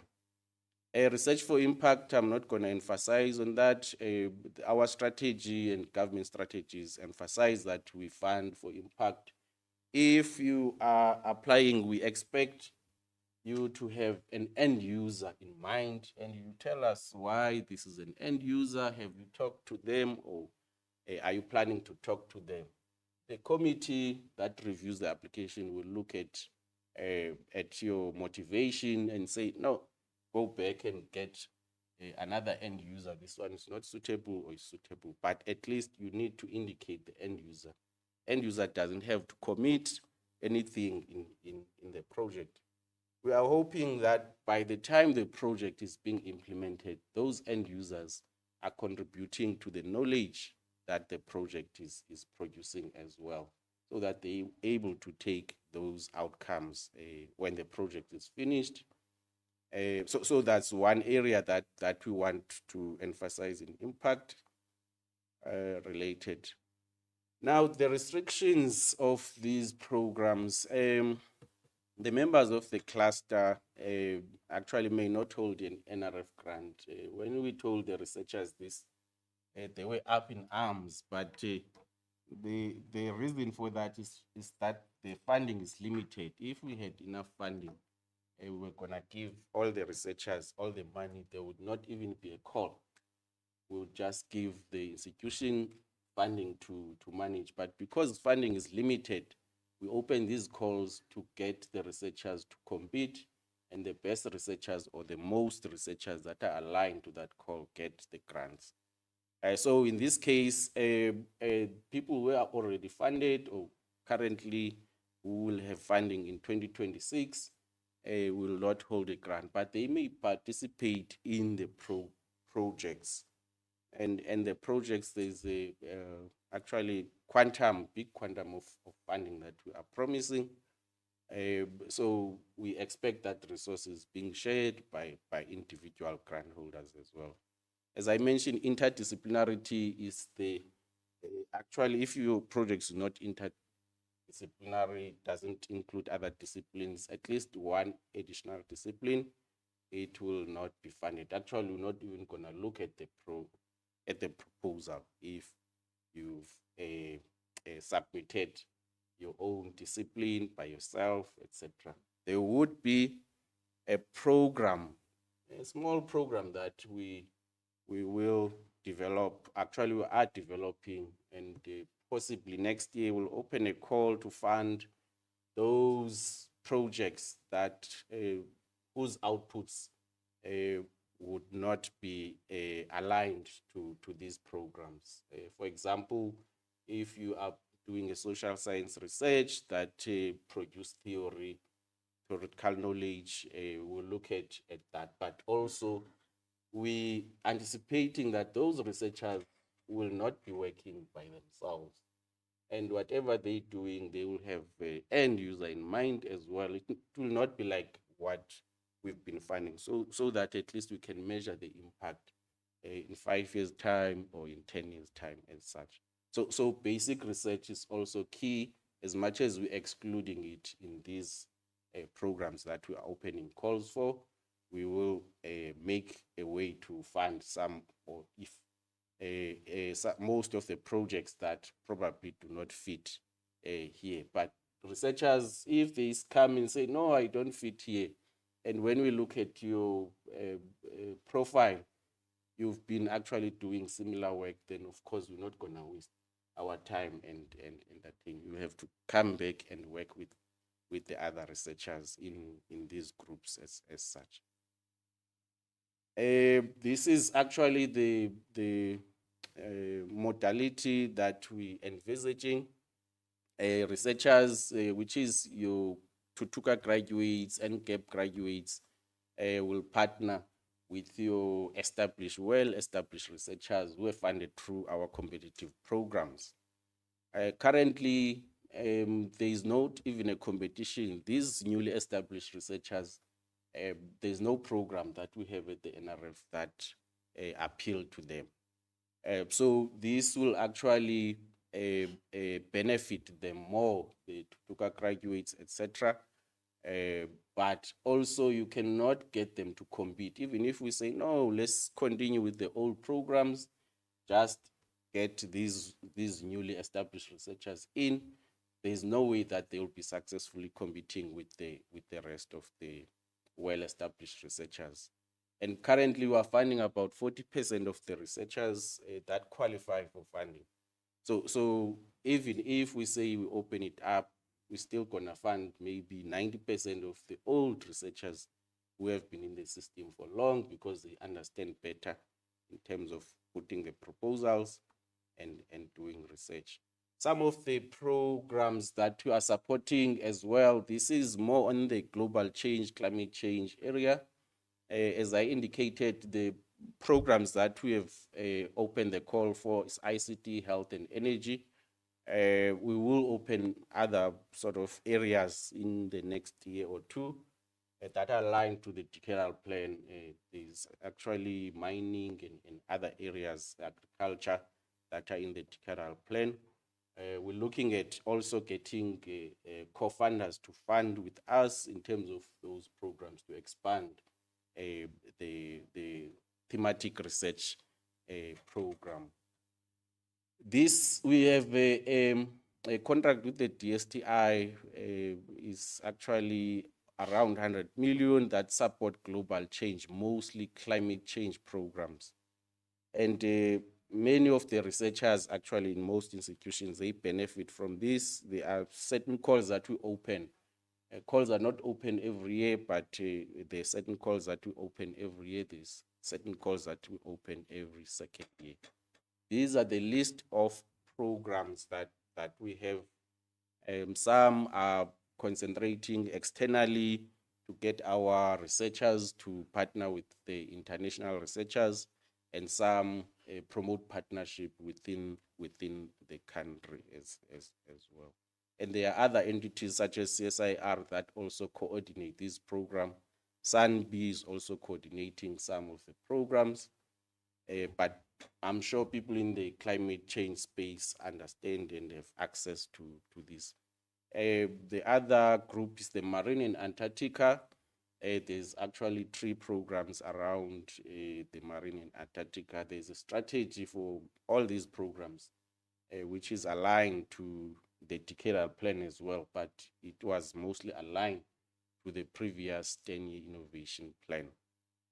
Paleoscience is also, even though it's small, we also support programs in paleoscience. There's not many scientists that are involved in paleosciences, but it's a smaller group that works together in the country. The research chairs, now we've got about 250 research chairs, including industry chairs, that we are currently supporting, and most of the money, as I mentioned, it goes to the funding of the students. Over R1 billion in a year goes to funding of students, and around R1 billion goes to funding of research chairs and centers of excellence. So those are our sort of where the money goes. The established researchers, because they don't want a lot of money, and they are still establishing themselves to become international researchers. The funding quantum is not that much, but the numbers are more in terms of us funding the established researchers as well. And this is the actually a picture of universities getting in terms of the number of chairs. And I was saying to Dr. Raseleka that now I think TUT might have almost doubled the number, the way things are going. And there's calls that were just opened about a couple of months ago. This picture will change slightly. It's not gonna be ones and twos. This call was directed to HDIs and universities of technology, I suppose. So there would be more chairs funded in the lower end than in the higher end. Internationally, we're funding a lot of, we have a lot of partnerships with international bodies, as I mentioned, in almost all the countries. These are some of the partners that we have. We've got a unit that sort of manages the grants. The calls, they are open in any time of the year because of the partners that we fund. So we don't open the call in February as we do with the other programs, most programs of the NRF. So if you want to partner internationally, you need to actually go to the research office. There need to be a plan, you need to look out for a particular call that is aligned to you. But every year there are calls even aligned to BRICS and other countries such as China, Germany, etc. We also have partnerships locally, and some of the institutions actually do not materialize on these partnerships. We opened a SASOL call about 5 years ago, where we funded mostly energy projects that are aligned to SASOL. About 2-3 years ago, we opened a call with Telkom that was for scientists, and about 9 institutions were funded. It's a collaborative call as well. So these are the calls that just come now and then because the partner wants to fund or wants to partner with us in terms of certain aspects. There's also banks that are supporting us, and mostly these calls are SACHIs as well as students aligned. Colleagues, I'll stop there in the interest of time. Thank you.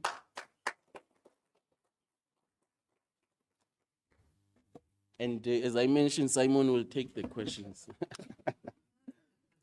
Thank you, Doctor. I think we can permit you to have your seat for now, because we will have a panel session that will be handled by Prof. Yvonne Paul much later with the next speakers on the same panel.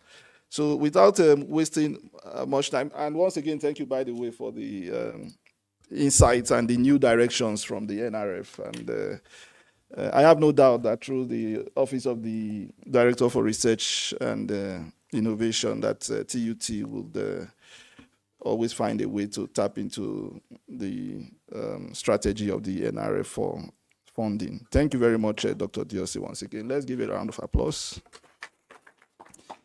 Without wasting time, I want to read a short bio from the next speaker, Mr. Andrew Bell. He will be talking to us from the virtual space, since he's not able to make it here physically. Andrew Bell is the customer service, I beg your pardon, is the customer success manager for Pivot's RP and research professional, the funding tool from Clarivate that helps universities and research institutions find, organize, and track research funding. He has been working in the past 5 years as a product team, making sure that organizations get the best from their solutions. Ladies and gentlemen, please join me to welcome Andrew as he gives us his presentation, and we will count on Andrew to also help us to manage the time, at least a maximum of 15 minutes. Thank you, Andrew. You have the platform.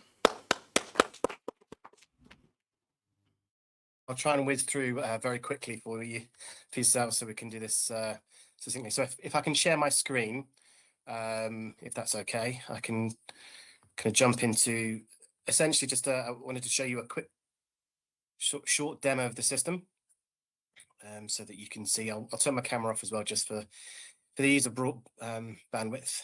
So if you bear with me for a second. Right.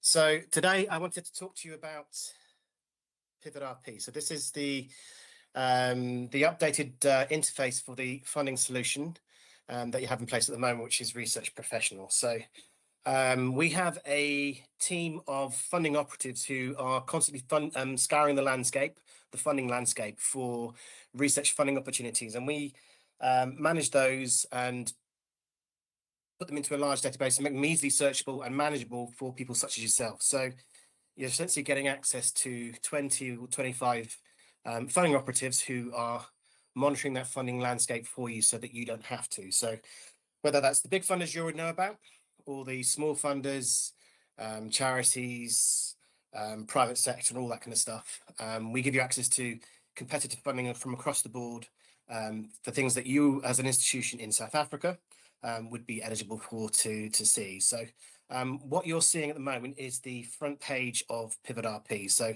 this is a really simple and easy to use tool where you can browse for funding opportunities just by searching them in the bar or perform an advanced search to find specifically what it is you're looking for. So whether it's you want to do general searches for funding opportunities across the board, or whether you want to do specific opportunities or specific searches for funding opportunities, you can go from one end of the scale to the other.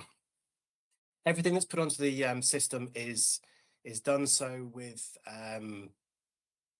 kind of they're curated into the system, and everything's tagged with keywords to make them easier to search for. So we have a hierarchical tree of funding opportunities. So if you don't quite know what it is you're looking for from a funding opportunity point of view, we can you can browse the tree and I'll kind of go through that for you a little bit. So from here, what you can see here is your basic funding search tool here. You can manage your funding opportunities within the system. So whether you want to track specific funding opportunities, if you track specific funding opportunities, you can organize them within your system. And you can also be kept up to date of what's going with the funding opportunity. As soon as you track specific funding opportunities or static funding opportunities, you are then kept abreast of what's going on with those funding opportunities. If they change dates, the deadlines change, policies change, we would keep you informed as to what's going on with those funding opportunities that you're tracking.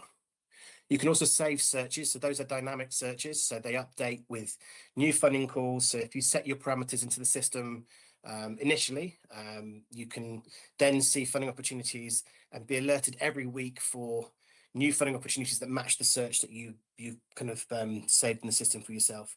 You can have as many searches saved as you want to. We would only send you one email per week with the list of the new funding opportunities that match your specific searches. The system can be organized so that you can join groups. So if you're an administrator within the research office, you can organize how you communicate information about funding opportunities to the individual department. So you can have a group for the humanities department, you can have a group for the biosciences department, and you can categorize what information is sent to who, so that you don't get any kind of email variations or email wear and tear about what's going on. You're being very specific about what information has been getting sent to who. So just a quick kind of search through the system. So we have a number of tabs across the top here. So the funding tab is all about our research funding. So if we click on that tab there, you can see lists of where you track your saved searches and your saved tracked opportunities. We have a funding wheel that kind of gives you an idea of how everything's categorized. At the moment, there's $93.98 billion worth of funding available, but you can see how that spreads out through. And it's not just STEM, it also in kind of agriculture, food sciences, education, social engineering, sustainability. So we cover the board in terms of the opportunities that are available, but you can see that you start off at, say, natural physical sciences, and it kind of goes further and further out the field till you get more and more specific about what it is you're looking for. So just trying to whiz through in the interest of time for you. So you can search by funder if you know the funder. But I'll just give you an idea. There's lots of tools. The search tools can be very, very specific. So you can do your general Boolean style searching, just free text searching if you wanted to. You can use our new semantic search function here, which allows you to copy and paste text. So whether that's a brief from a funding opportunity or a piece of work that you're doing or a CV or a previous funding opportunity, you can just copy and paste that text into here. The system will then do a search for you and use AI to give you search results based on the body of that text. But you can search by funder, you can search by amount. Everything has a little I button here to let you know exactly what it does. But you can search via deadlines, whether it's limited submission, yes or no. The applicant institution location will always be set to the institution of the country that you're in, so in your case, South Africa. But you can choose the activity location to citizenship. You can choose what type of funding it is, whether it's an artistic pursuit, clinical trials. Most funding opportunities, most competitive funding opportunities will be prizes, will be research project grants and innovation. But they can be prizes and awards. We track prestigious prizes and awards as well, tenders, scholarships, that kind of stuff as well. The keyword is probably the main function of what we do, because everything sits in a hierarchical tree. So if I browse that tree, you can see everything starts at the top of the tree. So agriculture, food sciences, and as you kind of drill down, you get further and further into the specificities of what it is you're looking for. So for example, your area of research is in cancer. So you can look at health and medicine, you can drill down to disease, then you can drill down to cancers, and then it will drill down to the various different types of cancers. And you can go that specific with the keyword. Because everything's tagged with a keyword, it just means that this is a really good starting place for your search, and then you can build your search around that if you wanted to. But I've just added that to the search there. You can specify the applicant type in your if you're an academic institution, or whether or not you're government, private sector, you can specify the type of institution that you are. You can also go down to career stage. So whether you're an early career researcher, undergraduate, you can specify your career stage. You can also look at the type of funder, whether it's coming from another academic institution, whether it's coming from government, whether it's coming from private sector, public sector. You can specify where it's coming from if you wanted to. You can also specify what country and when it was added. So you can be really, really detailed with your search, or you can be very, very generalistic with your search if you wanted to. I don't have any countries specified at the moment, but your search settings would be set to South Africa, for example. Once you've done a search, you can see the details of that search here. You can share that search with other people, save it so that you can categorize it and save as many searches as you want to. But once you've done a search, you can then filter down even further when it was added, certain like deadline certainty, funder types, applicant types, career stages, all that kind of stuff can be drilled down even further. So you can save a search and then go down further and further and further until you find it is what it is you're looking for. When you're looking at certain funding opportunities, there's a number of different options available to you. So you can track specific funding opportunities if you wish. You can share them internally and externally. So you could share this search or these funding results to another person outside of the institution. They'd be able to see it as well. You can export that into your own format, whether that's Excel, HTML, Word. There's a number of different options to export those funding opportunities across for. You can see there's a little spyglass that gives you a bit of information about the funding opportunity that's there. So most funding opportunities will be in English, so for example, we put in some AI generated title in there as well. So not only is the funding opportunity manually curated by our team, we're also giving you an AI generated summary as well to give you information about the funding opportunity itself. Because sometimes when they're written, they can be a bit clearer if they go through kind of AI functionality. If you go into an individual funding opportunity here, for example, it gives you details of the funder, details of the funding opportunity, a link to the funding opportunity on the funder's website, details about the funder, the amount, the abstract is the abstract that's written by our team, the eligibility criteria, the keywords that it's tagged with, deadline information. So like I say, if you're tracking a funding opportunity, those deadlines, as we all know, sometimes change. So if you're tracking a specific funding opportunity, those deadlines will change for you. There's another interesting tool that I can show you as well, where you can actually integrate tracked funding opportunities into your own personal calendar, whether that's an Outlook calendar, whether that's a Google calendar. Put those funding opportunities into your calendar. So if you're tracking them, it will change it in your calendar for you as well. But you have those same sort of options in tracking and sharing them. You can see who else within your institution or external to your institution might also be someone that you could collaborate with. If you use something like KUse or WorkTribe, there's an integration here to push the information from this funding opportunity into your tool to manage funding opportunities. So just to give you kind of an idea of what the calendar view is if we kind of look at that there, you can just see it's a really great way for you to track funding opportunities. So if you subscribe to it, you're getting live information into your calendar with dates that it's changed, but you can just change the display options. So you want to see them in your calendar 30 days before they're due, up there, and that will appear in your calendar 30 days before the deadline, because obviously if you don't want it in your calendar on the day that it's deadline, so you might want about 30 days to give yourself some time to make the application, so you can do that.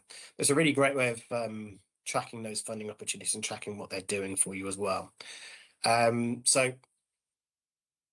everything's always click away. You can always click back to the home button. If I kind of look into what the management of those funding opportunities look like. So like I said, when you do any search and when you save it, you can tick to receive alerts for those funding opportunities, but there's lists of your tracked opportunities. There's your list of saved searches.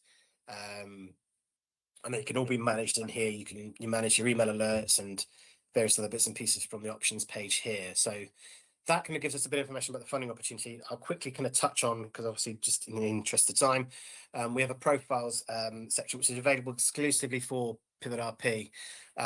This allows you to receive funding alerts based on your profile. So we make a basic profile for you. You then you would take that profile, claim that profile, add some more information to that profile. And then what the system will do is it will look at your profile and send you recommendations of funding opportunities based on your profile. So just to give you kind of an idea of what that does look like. Sorry, bear with me. I'm going to show you a really good profile of someone who actually works with us, or she's part of the team here at Clarivate, but she also used to be a legitimate researcher as well. So this just gives you an idea of the detail that can go into the profile. So this is Sarah Branch, who used to be a professor. So this is what her profile looks like. So her CV page links to ORCID. We have an integration with ORCID, so we can pull information from ORCID into your researcher profile, and we can pull those publications and information from ORCID into your profile for you. There's her expertise, her affiliations, her keywords. All of these build a picture of your research history, and then the system will then send you weekly alerts based on your profile. So with little or no input from the researchers, you can still get research information sent to you. You can also see that she's got funding opportunities that match her profile. There's also impact metrics. If you do have a Web of Science account, you can integrate your Web of Science account into here, and it'll give you some metrics from Web of Science against your profile and against the work that you've published. So you can see those publications kind of sat here. We give you some metrics from Web of Science, but we also give you metrics from Altmetric as well. So, and you can see some of the grants that she's won as well. So that just means it's there for two reasons. It's there, one, to provide you with those recommendations. They're never as good as doing a search, but they are good for just receiving recommendations. And the other thing is about seeing who else you might potentially want to collaborate with and work with on a particular piece of work that you're doing. We also have things like conferences and papers invited section. So we track all the different public conferences and papers where you might want to potentially submit a paper, go to a conference. We also have an awarded grant section. So we track probably the top 70 or 80 major funders with regards to previously awarded data. We obviously don't track every single funder like we do with the live funding data, because obviously with the previously awarded data, that would just be too large. There's in the millions. So we track just the top 70 or 80 major funders, their previously awarded funding data. So it just gives you information and about previously awarded funder to who those funding opportunities have gone to in the past. And and also helps you make more informed decisions about what it is you're going to apply for. So what you'll find is if a particular institution has won a particular award every single year for the last 10 years, the likelihood is it makes probably no sense to apply for it because it's probably going to go to that same institution again. So maybe dedicate your time to a different funding opportunity. Maybe look at something that's not so, won as many times by a particular type of institution. And we also have the news section as well. So the news section obviously is research professional news, which gives you news and information about what's going on within the world of research funding. And you can just kind of see that information here as well. So, and we give you world information, Europe, Africa, funding insight, and all that kind of stuff as well.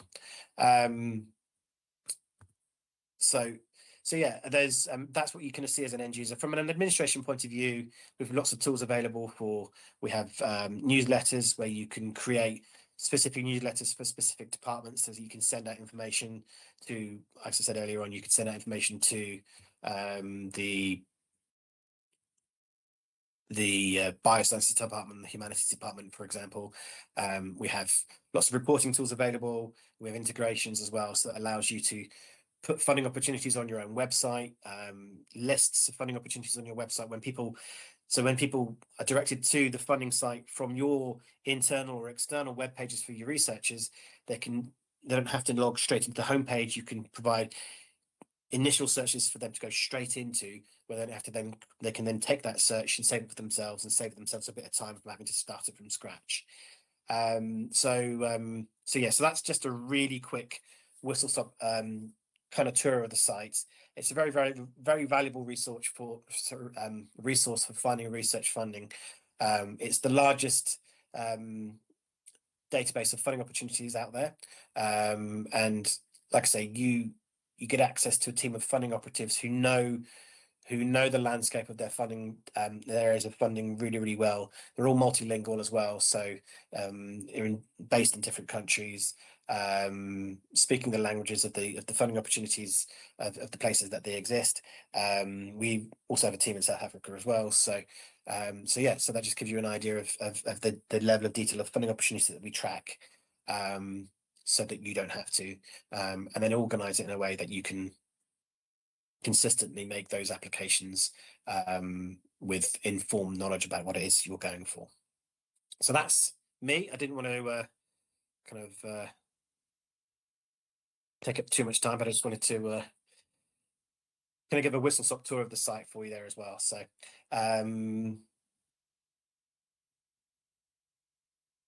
yes, I'll stop it there if that's okay.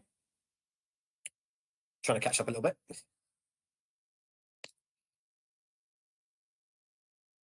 Platform for the first time, even as a researcher. So it's quite interesting what it affords, and I believe the participants have been well educated, and I know it was under the auspices of the directorate to make this presentation. So that's maybe a quick question. Okay, well, let me reserve the question because there will be a panel, but excellent presentation. I am sure that it is worth the while.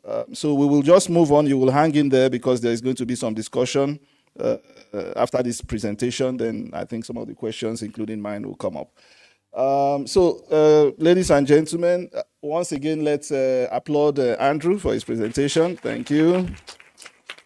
Pivot RP. Okay, let's quickly hear from Dr. Gabriel, and then we will have the panel discussion, and we'll bring back Dr. DOC, Andrew, as well as Gabriel on the panel.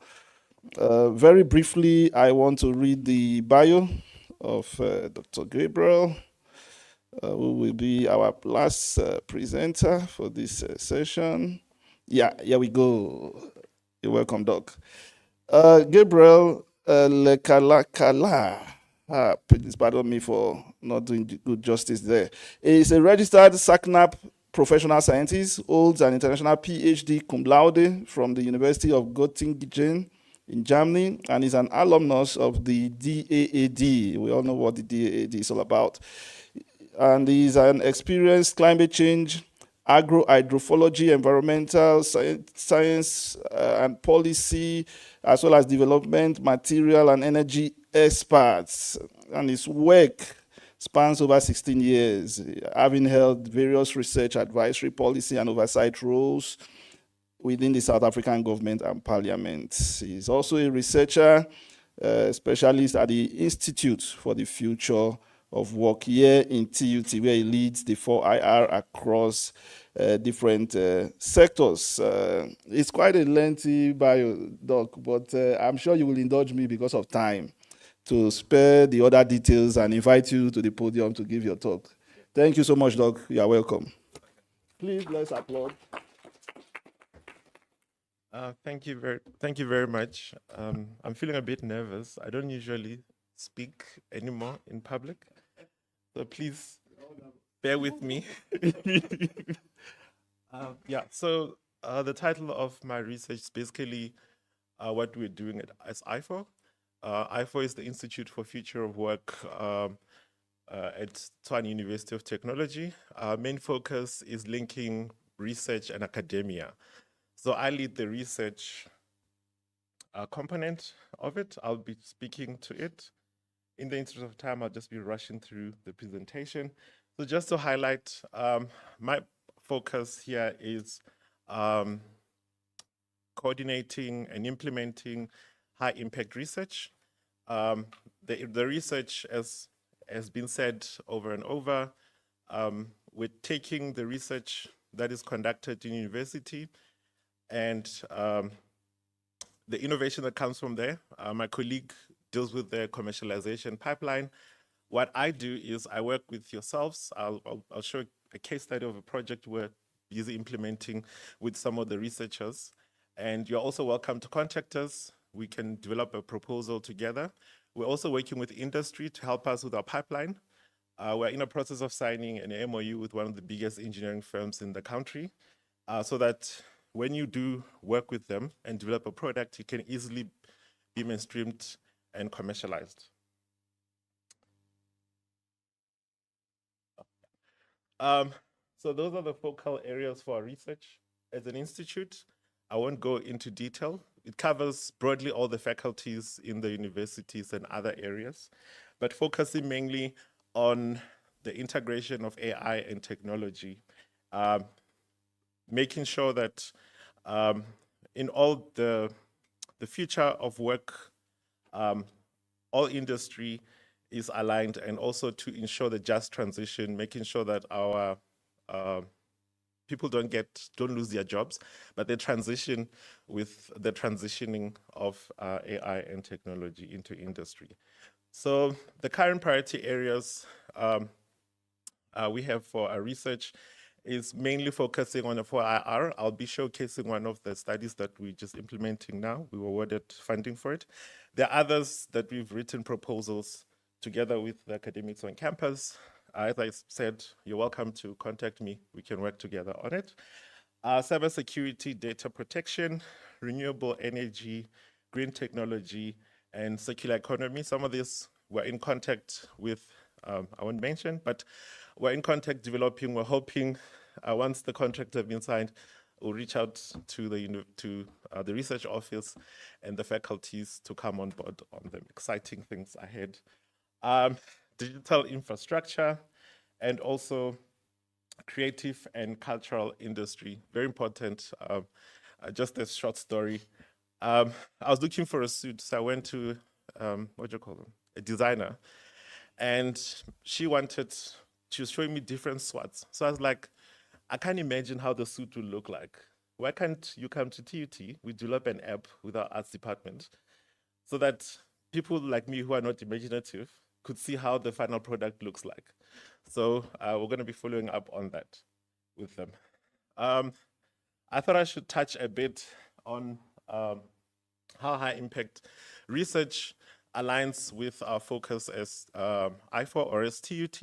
It helps us to bridge the gap between research and industry, as I indicated, fast-tracking the pipeline, ensuring that the research that we produce speaks to the issues that we're facing as a country or as a region, and also it's research that can help us generate funding for more research and to get more postdocs, more PhD students through the system.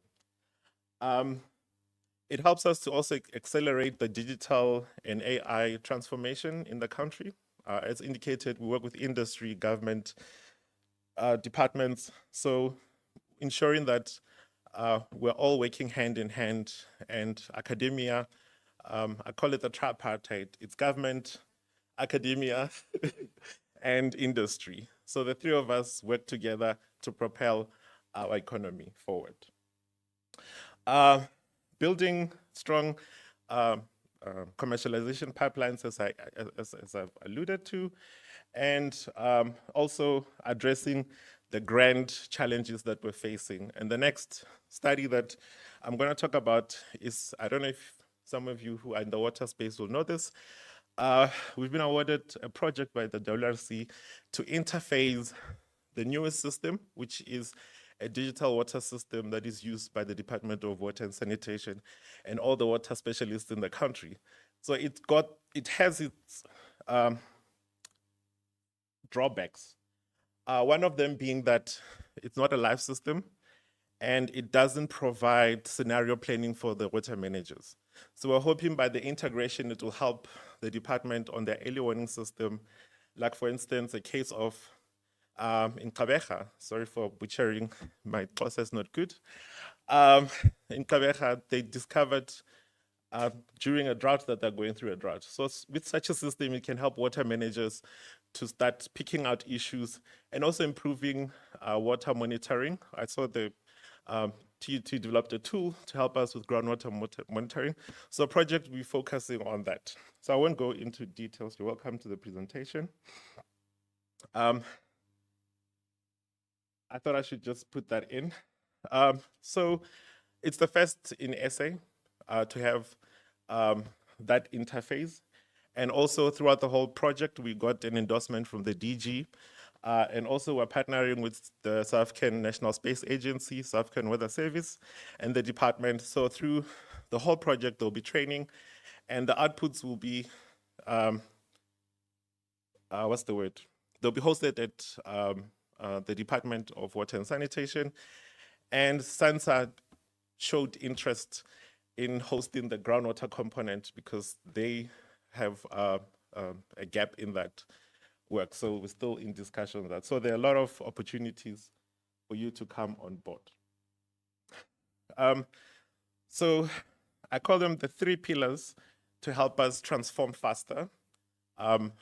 Looking at us as IFO, throughout our whole process, we need to ensure that we're future-proofing jobs, to ensure that no one is left behind. That's why throughout all our projects, there's always capacity building, macro-credentials that are offered through bridging the skills gap, and also in the conversation of just transition. It's not just for climate change, it's also for AI.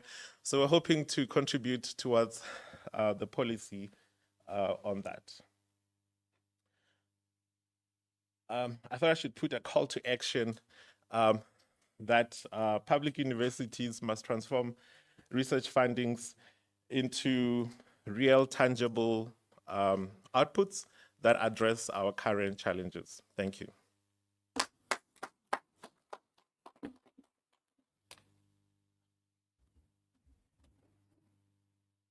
Thank you so much, Dr. Gabriel. I mean, you all have really assisted us to cut short the time. And at this point, I will want to hand over to my colleague who will handle the next session. That's Prof. Yvonne Paul. Prof, you're welcome.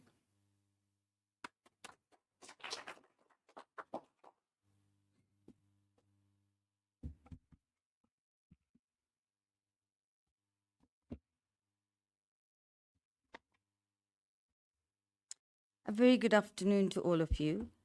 And I think I'm going to deviate a bit from the your program in that I'm going to start off the panel discussion with the 4 speakers that had spoken before us. And then I'm going to open up the discussion to the panel.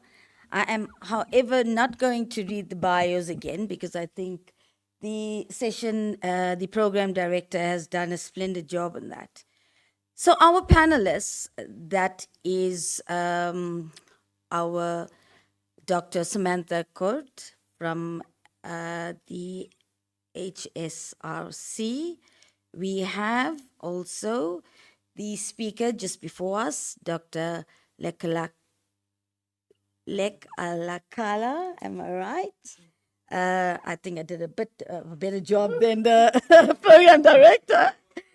Then we have from the NRF, Dr. Dayosi, and then we have Mr. Andrew Bell. So going on to our speakers, I would like to state that they come with a wealth of experience ranging from different professional backgrounds.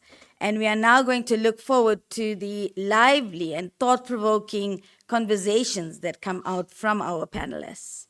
I'm going to start off with our two panelists online. Samantha, are you there?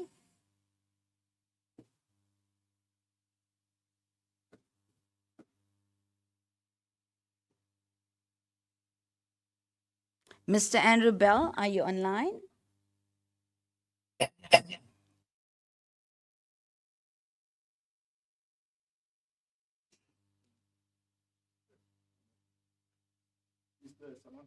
Samantha is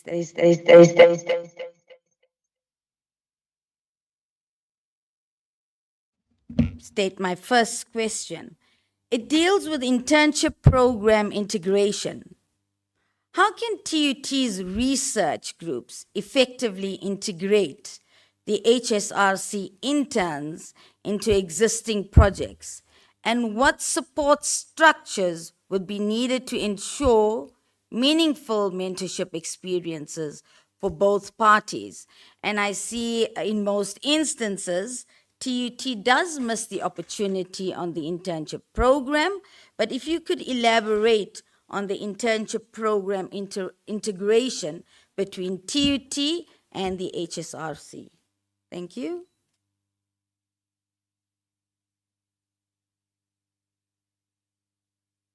Samantha, did you get?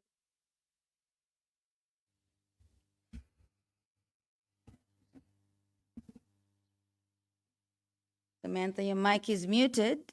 Can you hear me?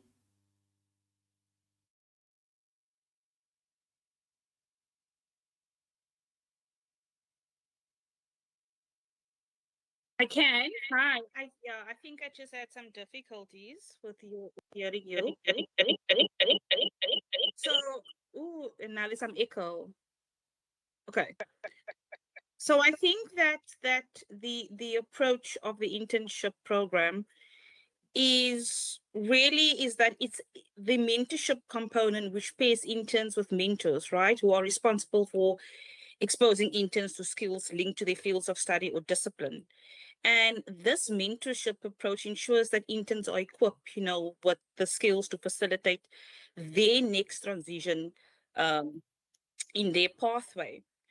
Embedded, I think, in the design and the implementation of the program is a well-designed capacity development plan, which brings together partners within the HSRC, other stakeholders for transversal skills training and transfer. So these include workshops that builds, soft skills such as communication, work etiquette, time management, etc. And the program also has a deliberate employee wellness program, which provides, amongst other, the psychosocial support and advice such as legal, financial management, grief, and trauma counseling. It's really this holistic approach that ensures, that interns are well-rounded and developed by the time that they exit from the program.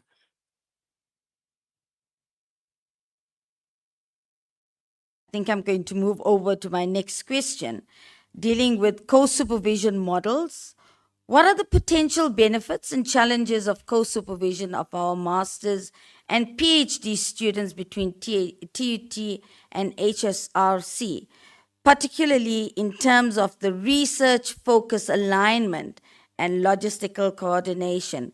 Can you elaborate on the co-supervision model that you have that will benefit TUT?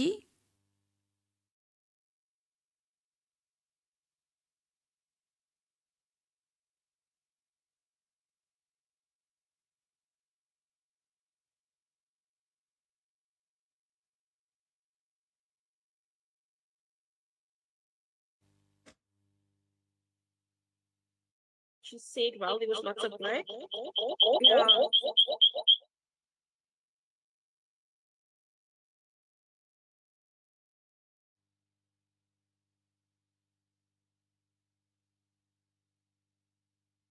Sound. You can't hear anything.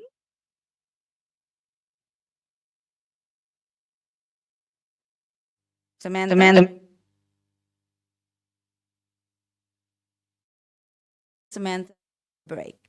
Moving on to the future of work, I'm going to pose my question with regards to the most intriguing and captivating aspect on commercialization pipeline.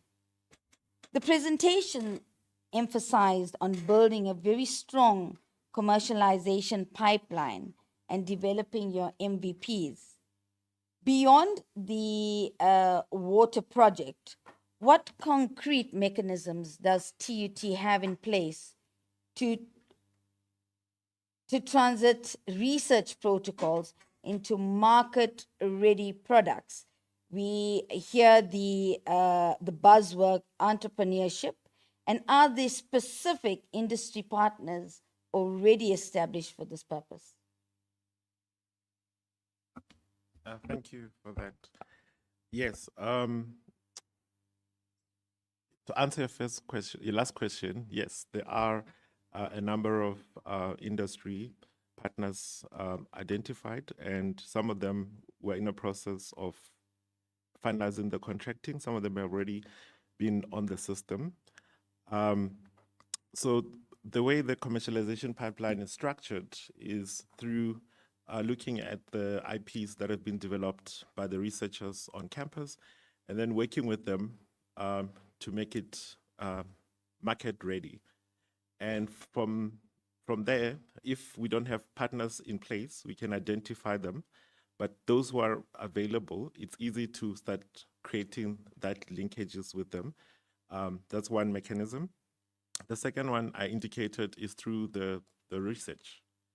Actually working with the researchers, designing a research that has a market-linked product, where we have industry partnering with us throughout the process, either as co-researchers or strategic partners or end users. That way, it creates a stronger bond and ensuring that our researchers are also able to work closely with the industry partner to understand better.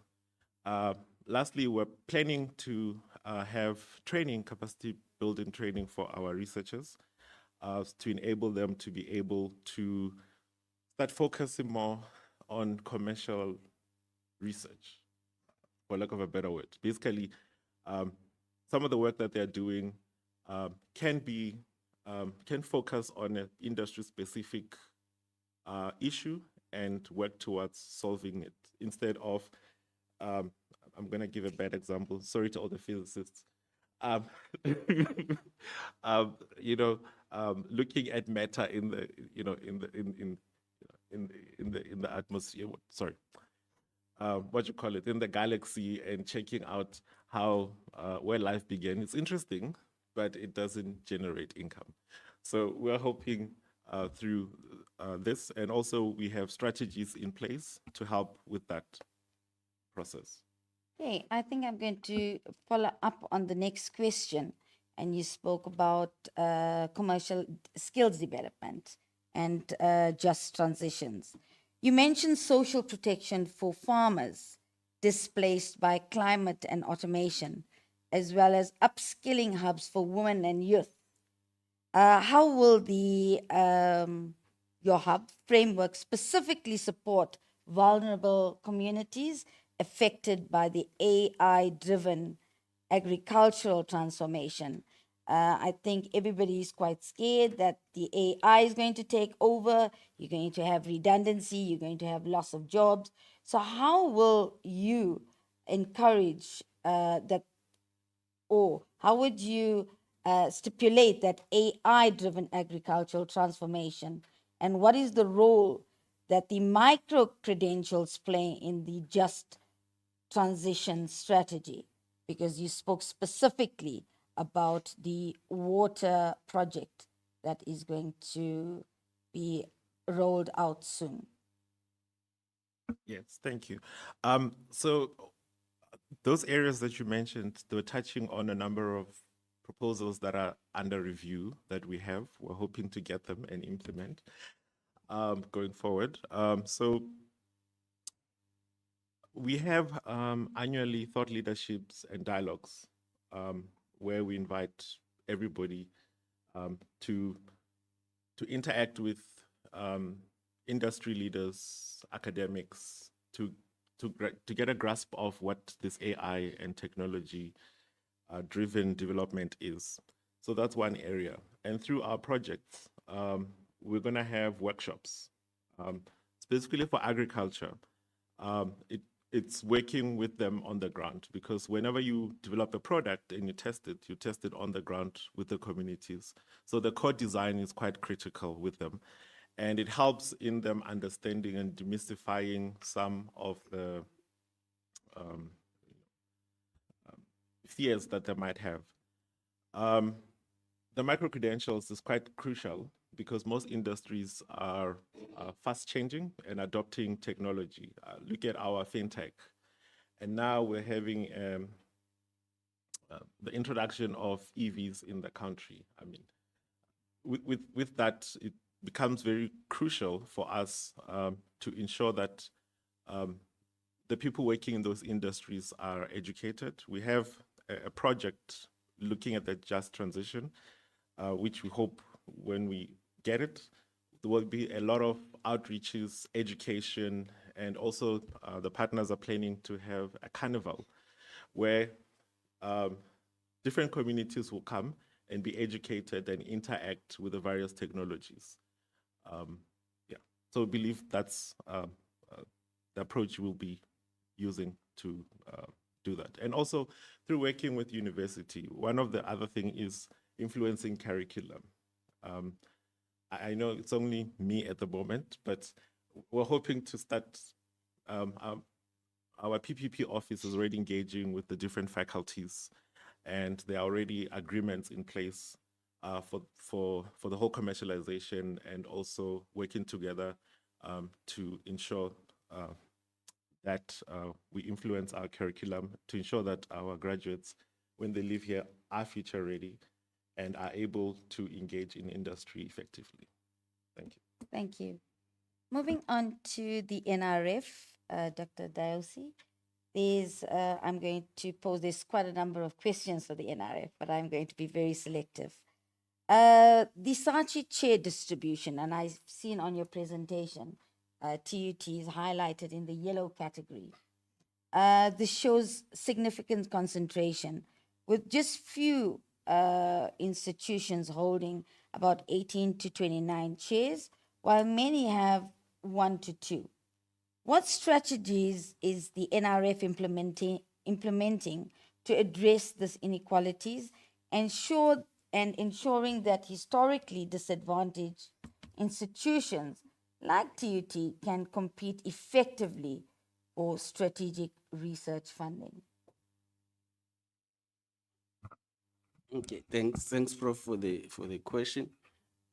We've actually took a decision to open calls for the HDIs, historical disadvantaged institutions, just close calls for them to compete amongst themselves. So that's one strategy that will assist in terms of not getting these HDIs to have equal chairs with the historical advantage institutions, but at least to improve the number of chairs. But also with the programs that have talked to, which are thematically aligned to the decadal plan strategy. Those programs actually will improve capacity at most of these universities that are sort of not research intensive, by developing capacity. Because as you know, in the SACHIs, the chairs, you require high profile people, you require people who are experts in their field. And in our rating categories. Those are your Bs and As. So we're developing capacity to have more expertise at all the institutions, as Simon indicated as well.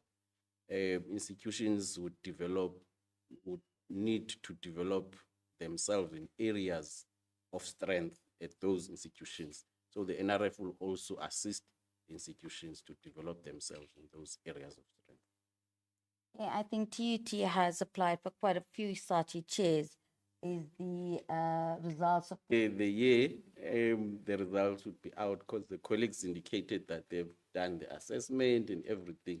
So it's just the announcement part that we're just gonna have to announce. Maybe in the next week or two. Sorry for putting you on the spot, but I think I had to optimize on the opportunity. You spoke about interdisciplinary requirements.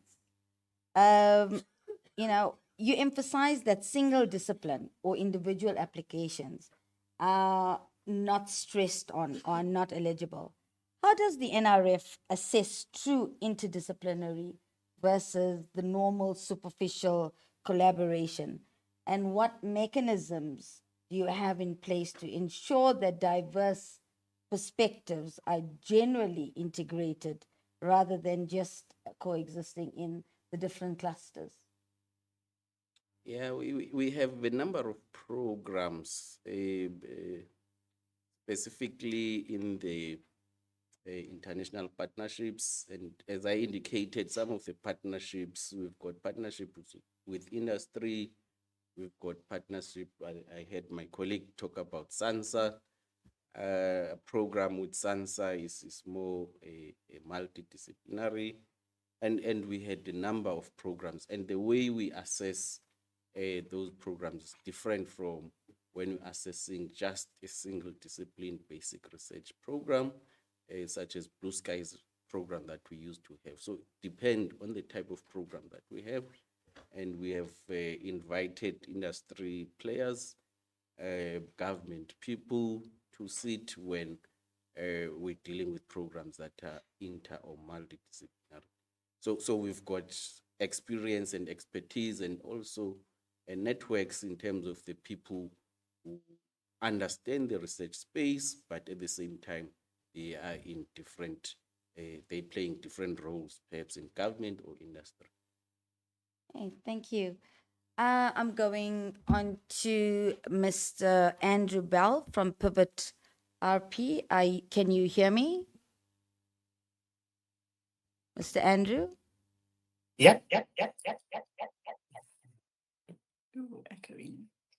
Main types of funders included in Pivot RP's comprehensive funding database, and how does the platform ensure the accuracy of the opportunities?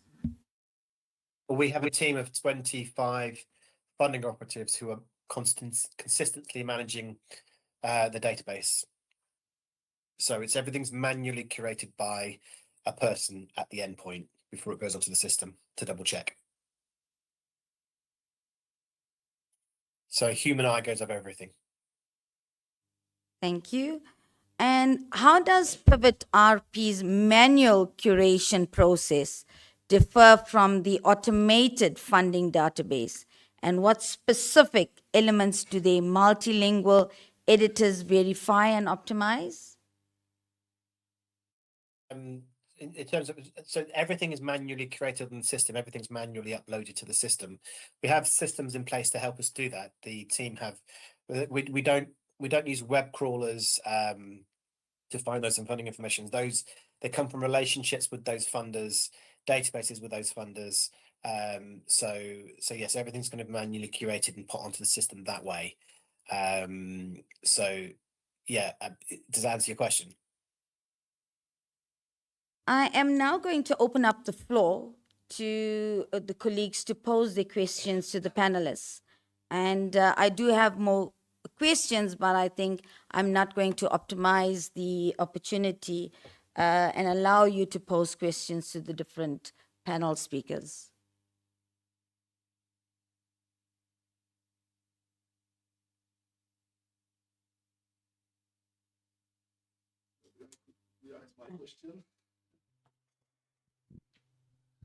Yeah, so I have two questions, one to Andrew and one to Dr. Gabriel. So, Andrew, I wanted to know, are you guys in any way linked to research professional? Because I think I know research professional. Like I said, I was just hearing about your platform for the first time, so I'm just curious.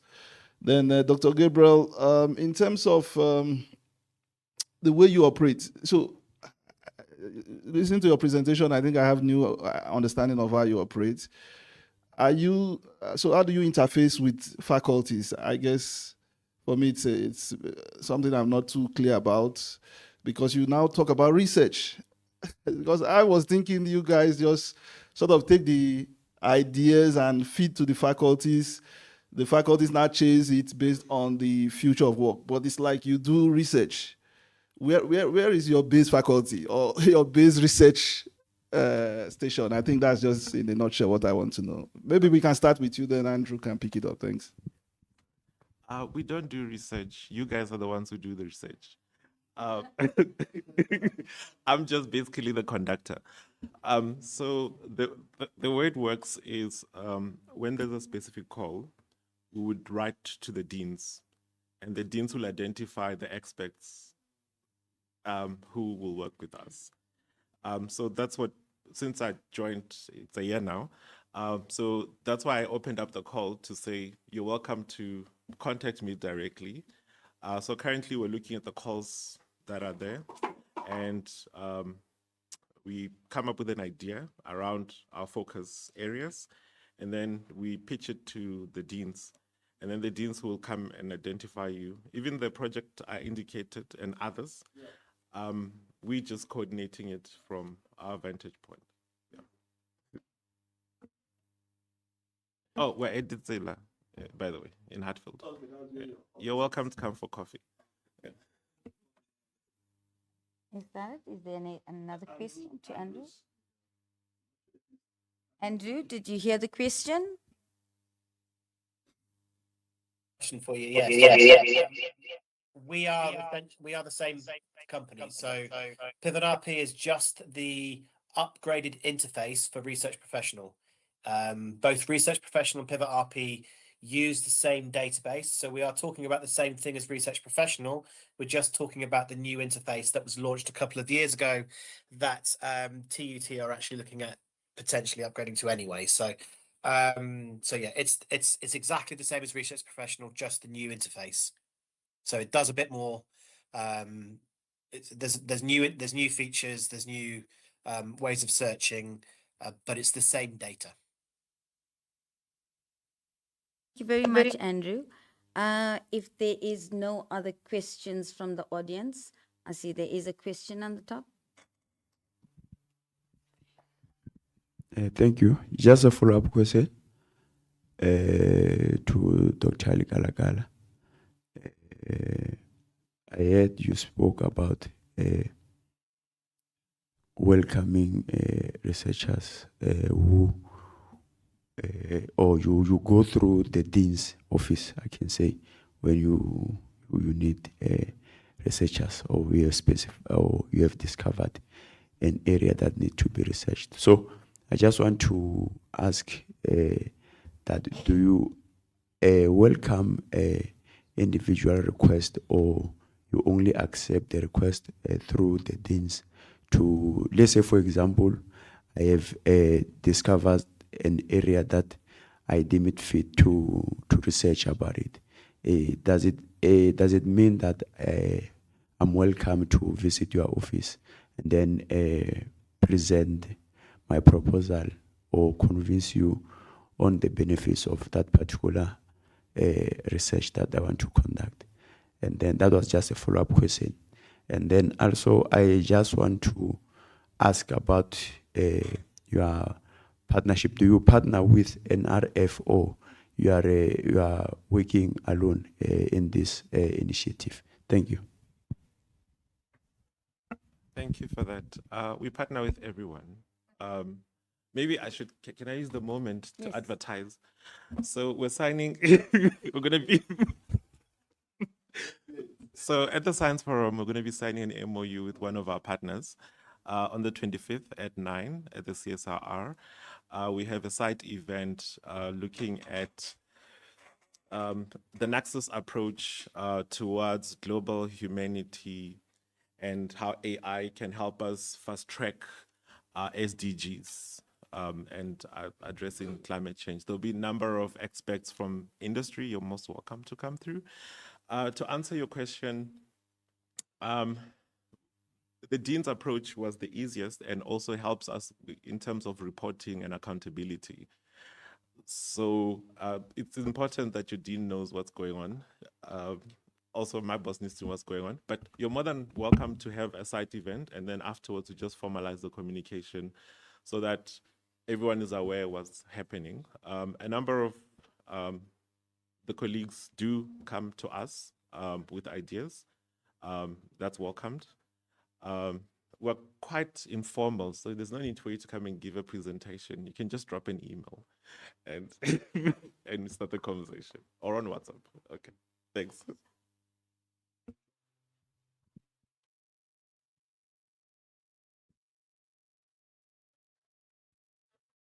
Okay, I think Dr. Samantha has responded on the chat line with regards to the question that I had posed with regards to the postgraduate students. I'm going to read this out for you. So the question was, how does the HSRC collaborate with TUT with regards to the supervision model, and how would this work well? So the response is shared expertise, which would lead to a stronger support for TUT postgraduates. Many TUT graduate students work on applied community-based or policy-orientated research. The SHRC has thematic research units with advanced expertise. Example, health, education, social transformation, development, and policy analysis. So the benefits to TUT would be students will receive deeper methodological and analytical guidance through the HSRC supervisors, who will bring the experience with large national data sets. They would have access to national research, infrastructure, advanced social science methods, and policy translation skills, as well as publishing support. And this strengthens the quality of TUT students' thesis and publication. Secondly, it improves research capacity at TUT. The HSRC's model includes embedding postdocs, senior researchers, and mid-career researchers into supervision teams. And this will benefit TUT by the academics that would gain additional supervision capacity, reduced supervisor workload, opportunity for team supervision, exposure to new methodologies and research frameworks, as well as mentorship for emerging TUT academics. So lastly, how would this strengthen TUT's postgraduate throughput? Because the HSRC works with structured supervision and clear milestones, students will benefit in the following ways: more frequent feedback, better project design, better access to data, improved working support, and collaborative publications. This often reduces delays in the postgraduate completion. And thank you very much. I think that's her sentiments with regards to our postgraduate students. And if I can say thank you, and this concludes our panel discussion, I'm going to hand over. Sorry, Prof. I did not see your hand. The last question. Yeah, no, thank you, Prof. Just two quick questions. One to Dr. Zolani, NRF. Great work you're doing. But in terms of partnerships, so you mentioned about international and then there is the local. International Africa, where do we place Africa working with African partners? How much is going into that side? Because there's a lot of similarities when you do projects, that application aspect. I do projects with Chinese experts and colleagues and so on. But the feeling is that maybe in some aspects, working with African colleagues, institutions, would be more beneficial, if I may use that terminology. So in terms of tilting of the scale, how much are we giving to working with African colleagues? That's one. The other question I was having, I'm debating whether I should ask it or not to my colleague from internal, because it's more an internal matter. You mentioned, for example, commercialization of our outputs. All along, we've always had a unit under the Director of Research. Now I'm battling when something comes up within my research group. Do I go to Director of R&I, or now do I start going to the seller place? But it's a domestic affair. Maybe we need to leave it to discussing, not with our guests in-house. But if you feel like answering, that would be great. Thank you very much. Okay, we'll start in terms of the response to collaborations with our other African countries. There's a number of programs, but I will highlight just three that we have that are running currently at the NRF in partnership with the other African countries and institutions. We've got the partnership with SGCI, Science Granting Councils, institutions where a number of countries are partnering together, and there are researchers and institutions that carry out projects. And it was a big call about 3 years ago. And then another one where we're partnering with the HSRC. HSRC is a project implementer, is the UGood. Fundings coming from Europe, about 200 million in 5 years. And some of the African countries, we call it Global South, they are participating in that program, which focus on health, ICT, climate change in terms of supporting youth in understanding their challenges in relation to those areas. And then we've got such as we've got OR Tambo chairs. It's about 10 of them. I think I've shown some in the presentation, and those that's mostly South African funding those institutions in I know some in Ghana, Kenya, and other countries as well. So there are initiatives that are there that promotes collaboration with our African institutions as well. Thank you. Okay, thank you, Prof. And thank you to the two panelists here and the two panelists online. I would like to thank you for the elaboration on the different sectors that you come from. Thanks.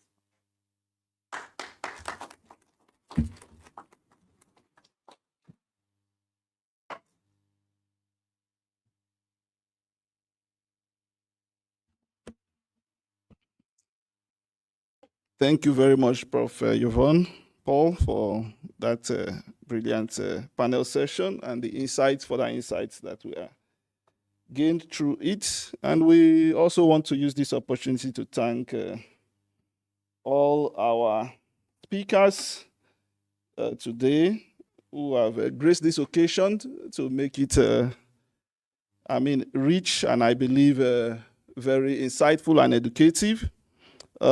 Just to give some announcement before we finally round up.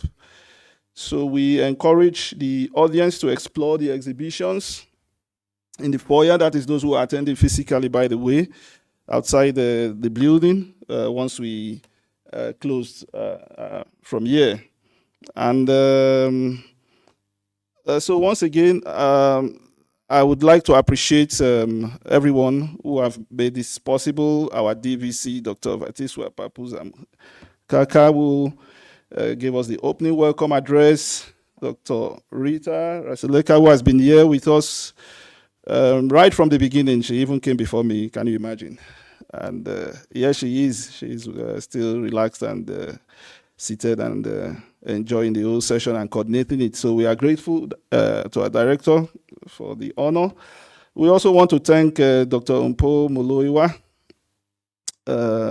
for giving us the insight on the niche area that they manage in the Faculty of Engineering, as well as our own Professor Swanipu. I'm sure you might have stepped out because of other engagements, but we are so grateful to them for the insights and what they are doing through the research niche centers that they are managing. Then we also thank Miss Samantha for being with us and giving us insights on what the SRC does and providing us a lot of platform to engage with them further.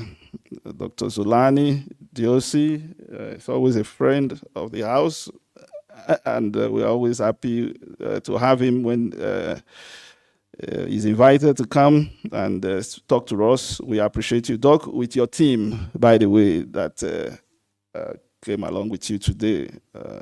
It's a new set of team from the last time. But we appreciate that you always bring them along.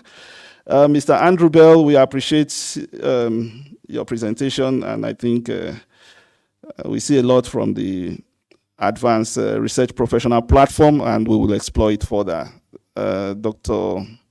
Gabriel, we also appreciate you for coming and giving us insights on what you guys are doing at the Institute for the Future of Work, and we will engage more and more. Dr. Zulani, I beg your pardon, Prof. Yvonne Paul, thank you for co-hosting this session along with myself. And we appreciate everyone. Lest I forget, Dr. Martins is seated here also, assisting us with the online monitoring, and the IT guys and everybody who has worked tirelessly to make this successful Indaba. Lastly, I don't want to forget to appreciate and thank all the special guests, those of you in the audience, those of you online who have come today to grace this occasion. We appreciate your patience, even if we lost time, but you have been very patient with us. And we thank you for everything. And we hope that next time when we call, you'll be here to honor our invitation. So before we finally wrap it up, there is some presentations that want to be made. Just a minute. We will call now on Dr. Lichaba. Dr. Lichaba, okay, here you are. Oh, sorry about it. Dr. Lichaba will be giving the gifts. Remember, we have been told he's now the deputy director. I'm just trying to be sure I have my information correctly. So he's now the deputy director of the research and engagement, innovation of this university. Doctor, you are welcome. You have the platform. Thank you very much. Good afternoon, colleagues, and thank you very much. We will not waste any further time. I don't want to stand between you and lunch. We just want to, give thanks to the presenters that came, especially from the panel from the chairs. Dr. Zolani Tiosi from NRF, as well as Dr. Gabriel Kalakala from the Institute for the Future of Work. If you can just come so that you can just take something that when you reach home, they should not say you came empty-handed from TUT.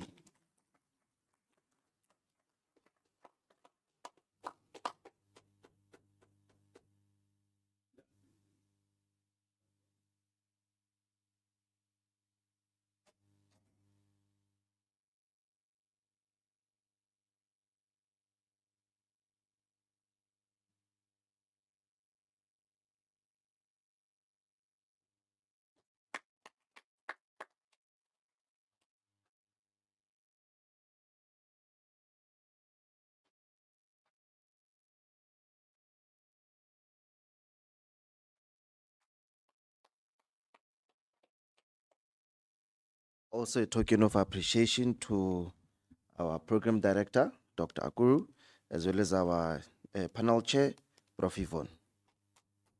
You do not leave empty-handed as well. Thank you so much, Doc. Okay.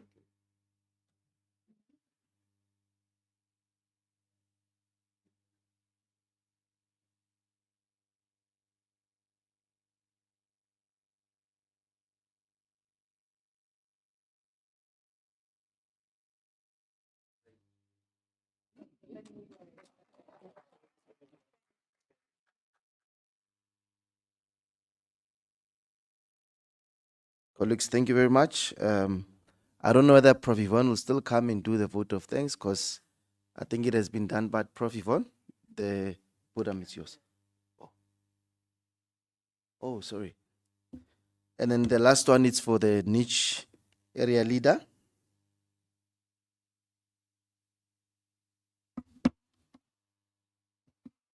Both of them, yeah. The other only one is here. It's okay. We only have one gift. It's okay. No, there's only one. So we'll just give this one.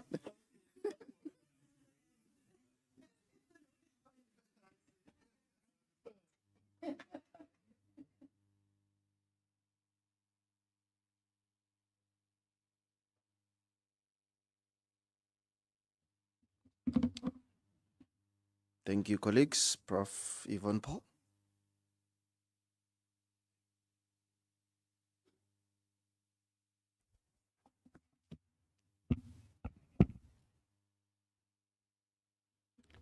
I was asked to do the closing remarks.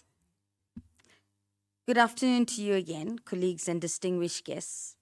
As we now draw close to this enriching 2025 niche area in Indaba, I'm filled with optimism about the trajectory of research excellence at TUT. The reflections on today's journey, starting off this morning with our DVC for research, Dr. Vatiswa Papu, who opened the session by welcoming attendees and reaffirming that our institutional commitment to moving from good to great vision. Over the past 4 hours and more, we have seen this vision come to life through concrete examples and discussions. Several key strategic directions emerged from our discussions today. We will revisit how our niche areas are going to be strategically positioned, ensuring they align with the Sustainable Development Goals to strengthen our global standing. Our niche focus must embrace, and this had come out very strongly even from our panel chairs, interdisciplinary, multidisciplinary, and transdisciplinary approaches to maximize impact. Securing external funding is critical to our long-term sustainability and will enable us to expand our resource base. Ultimately, our work must address real societal challenges through effective knowledge transfer. We need to develop clear pathways for how we share, apply, and integrate knowledge within our communities. In other words, how we make knowledge work in meaningful ways. Dr. Rasaleka provided us with a very comprehensive overview of the performance of our niche areas, demonstrating the solid foundation upon which we are building. The presentation from the niche area on climate change, water security and disaster management, and Dr. Swanepoel on the operations and engineering management showcased the depth and relevance of research happening within our institution. Research that speaks directly to South Africa's most pressing challenges. We are moving on to the partnership and opportunities that were highlighted by our 4 panel speakers today. The second half of our program opened critical windows of opportunity. Ms. Quirt, from the Human Sciences Research Council, Dr. Dayosi from the National Research Foundation, and Mr. Bell from Pivot RP have provided us with concrete pathways to funding and collaboration. These are not abstract possibilities. They are indeed tangible opportunities waiting for us to seize. I did not forget our future of work. I'm going to pronounce it again. Dr. Lekalakala's insights on the very high impact industry research reminded us that the bridge between academia and industry is not just beneficial, it is essential for creating research that transforms lives and economics. A call for our action now is that through the panel discussions we've just concluded was very robust and thought-provoking. The questions raised and challenges identified and the solutions proposed must not end in this auditorium. I urge you to please connect with the funding representatives we've met today. I see I've already received an email from Professor Yolanda on trying to optimize on the HSRC funding opportunities and collaboration across faculties and discipline. Our niche areas thrive on interdisciplinary, multi- and transdisciplinary approaches, although it is based in each faculty. We need to communicate your research beyond academics, trying to move this into the industry, government, and to communities. We need to commit to excellence, innovation, and to impact in everything you do. My sincere thanks again goes to Dr. Akuru for expertly directing today's program, to all our presenters for sharing their expertise and time, and to each of you for your active participation. A special appreciation to the organizing team who made this event very possible.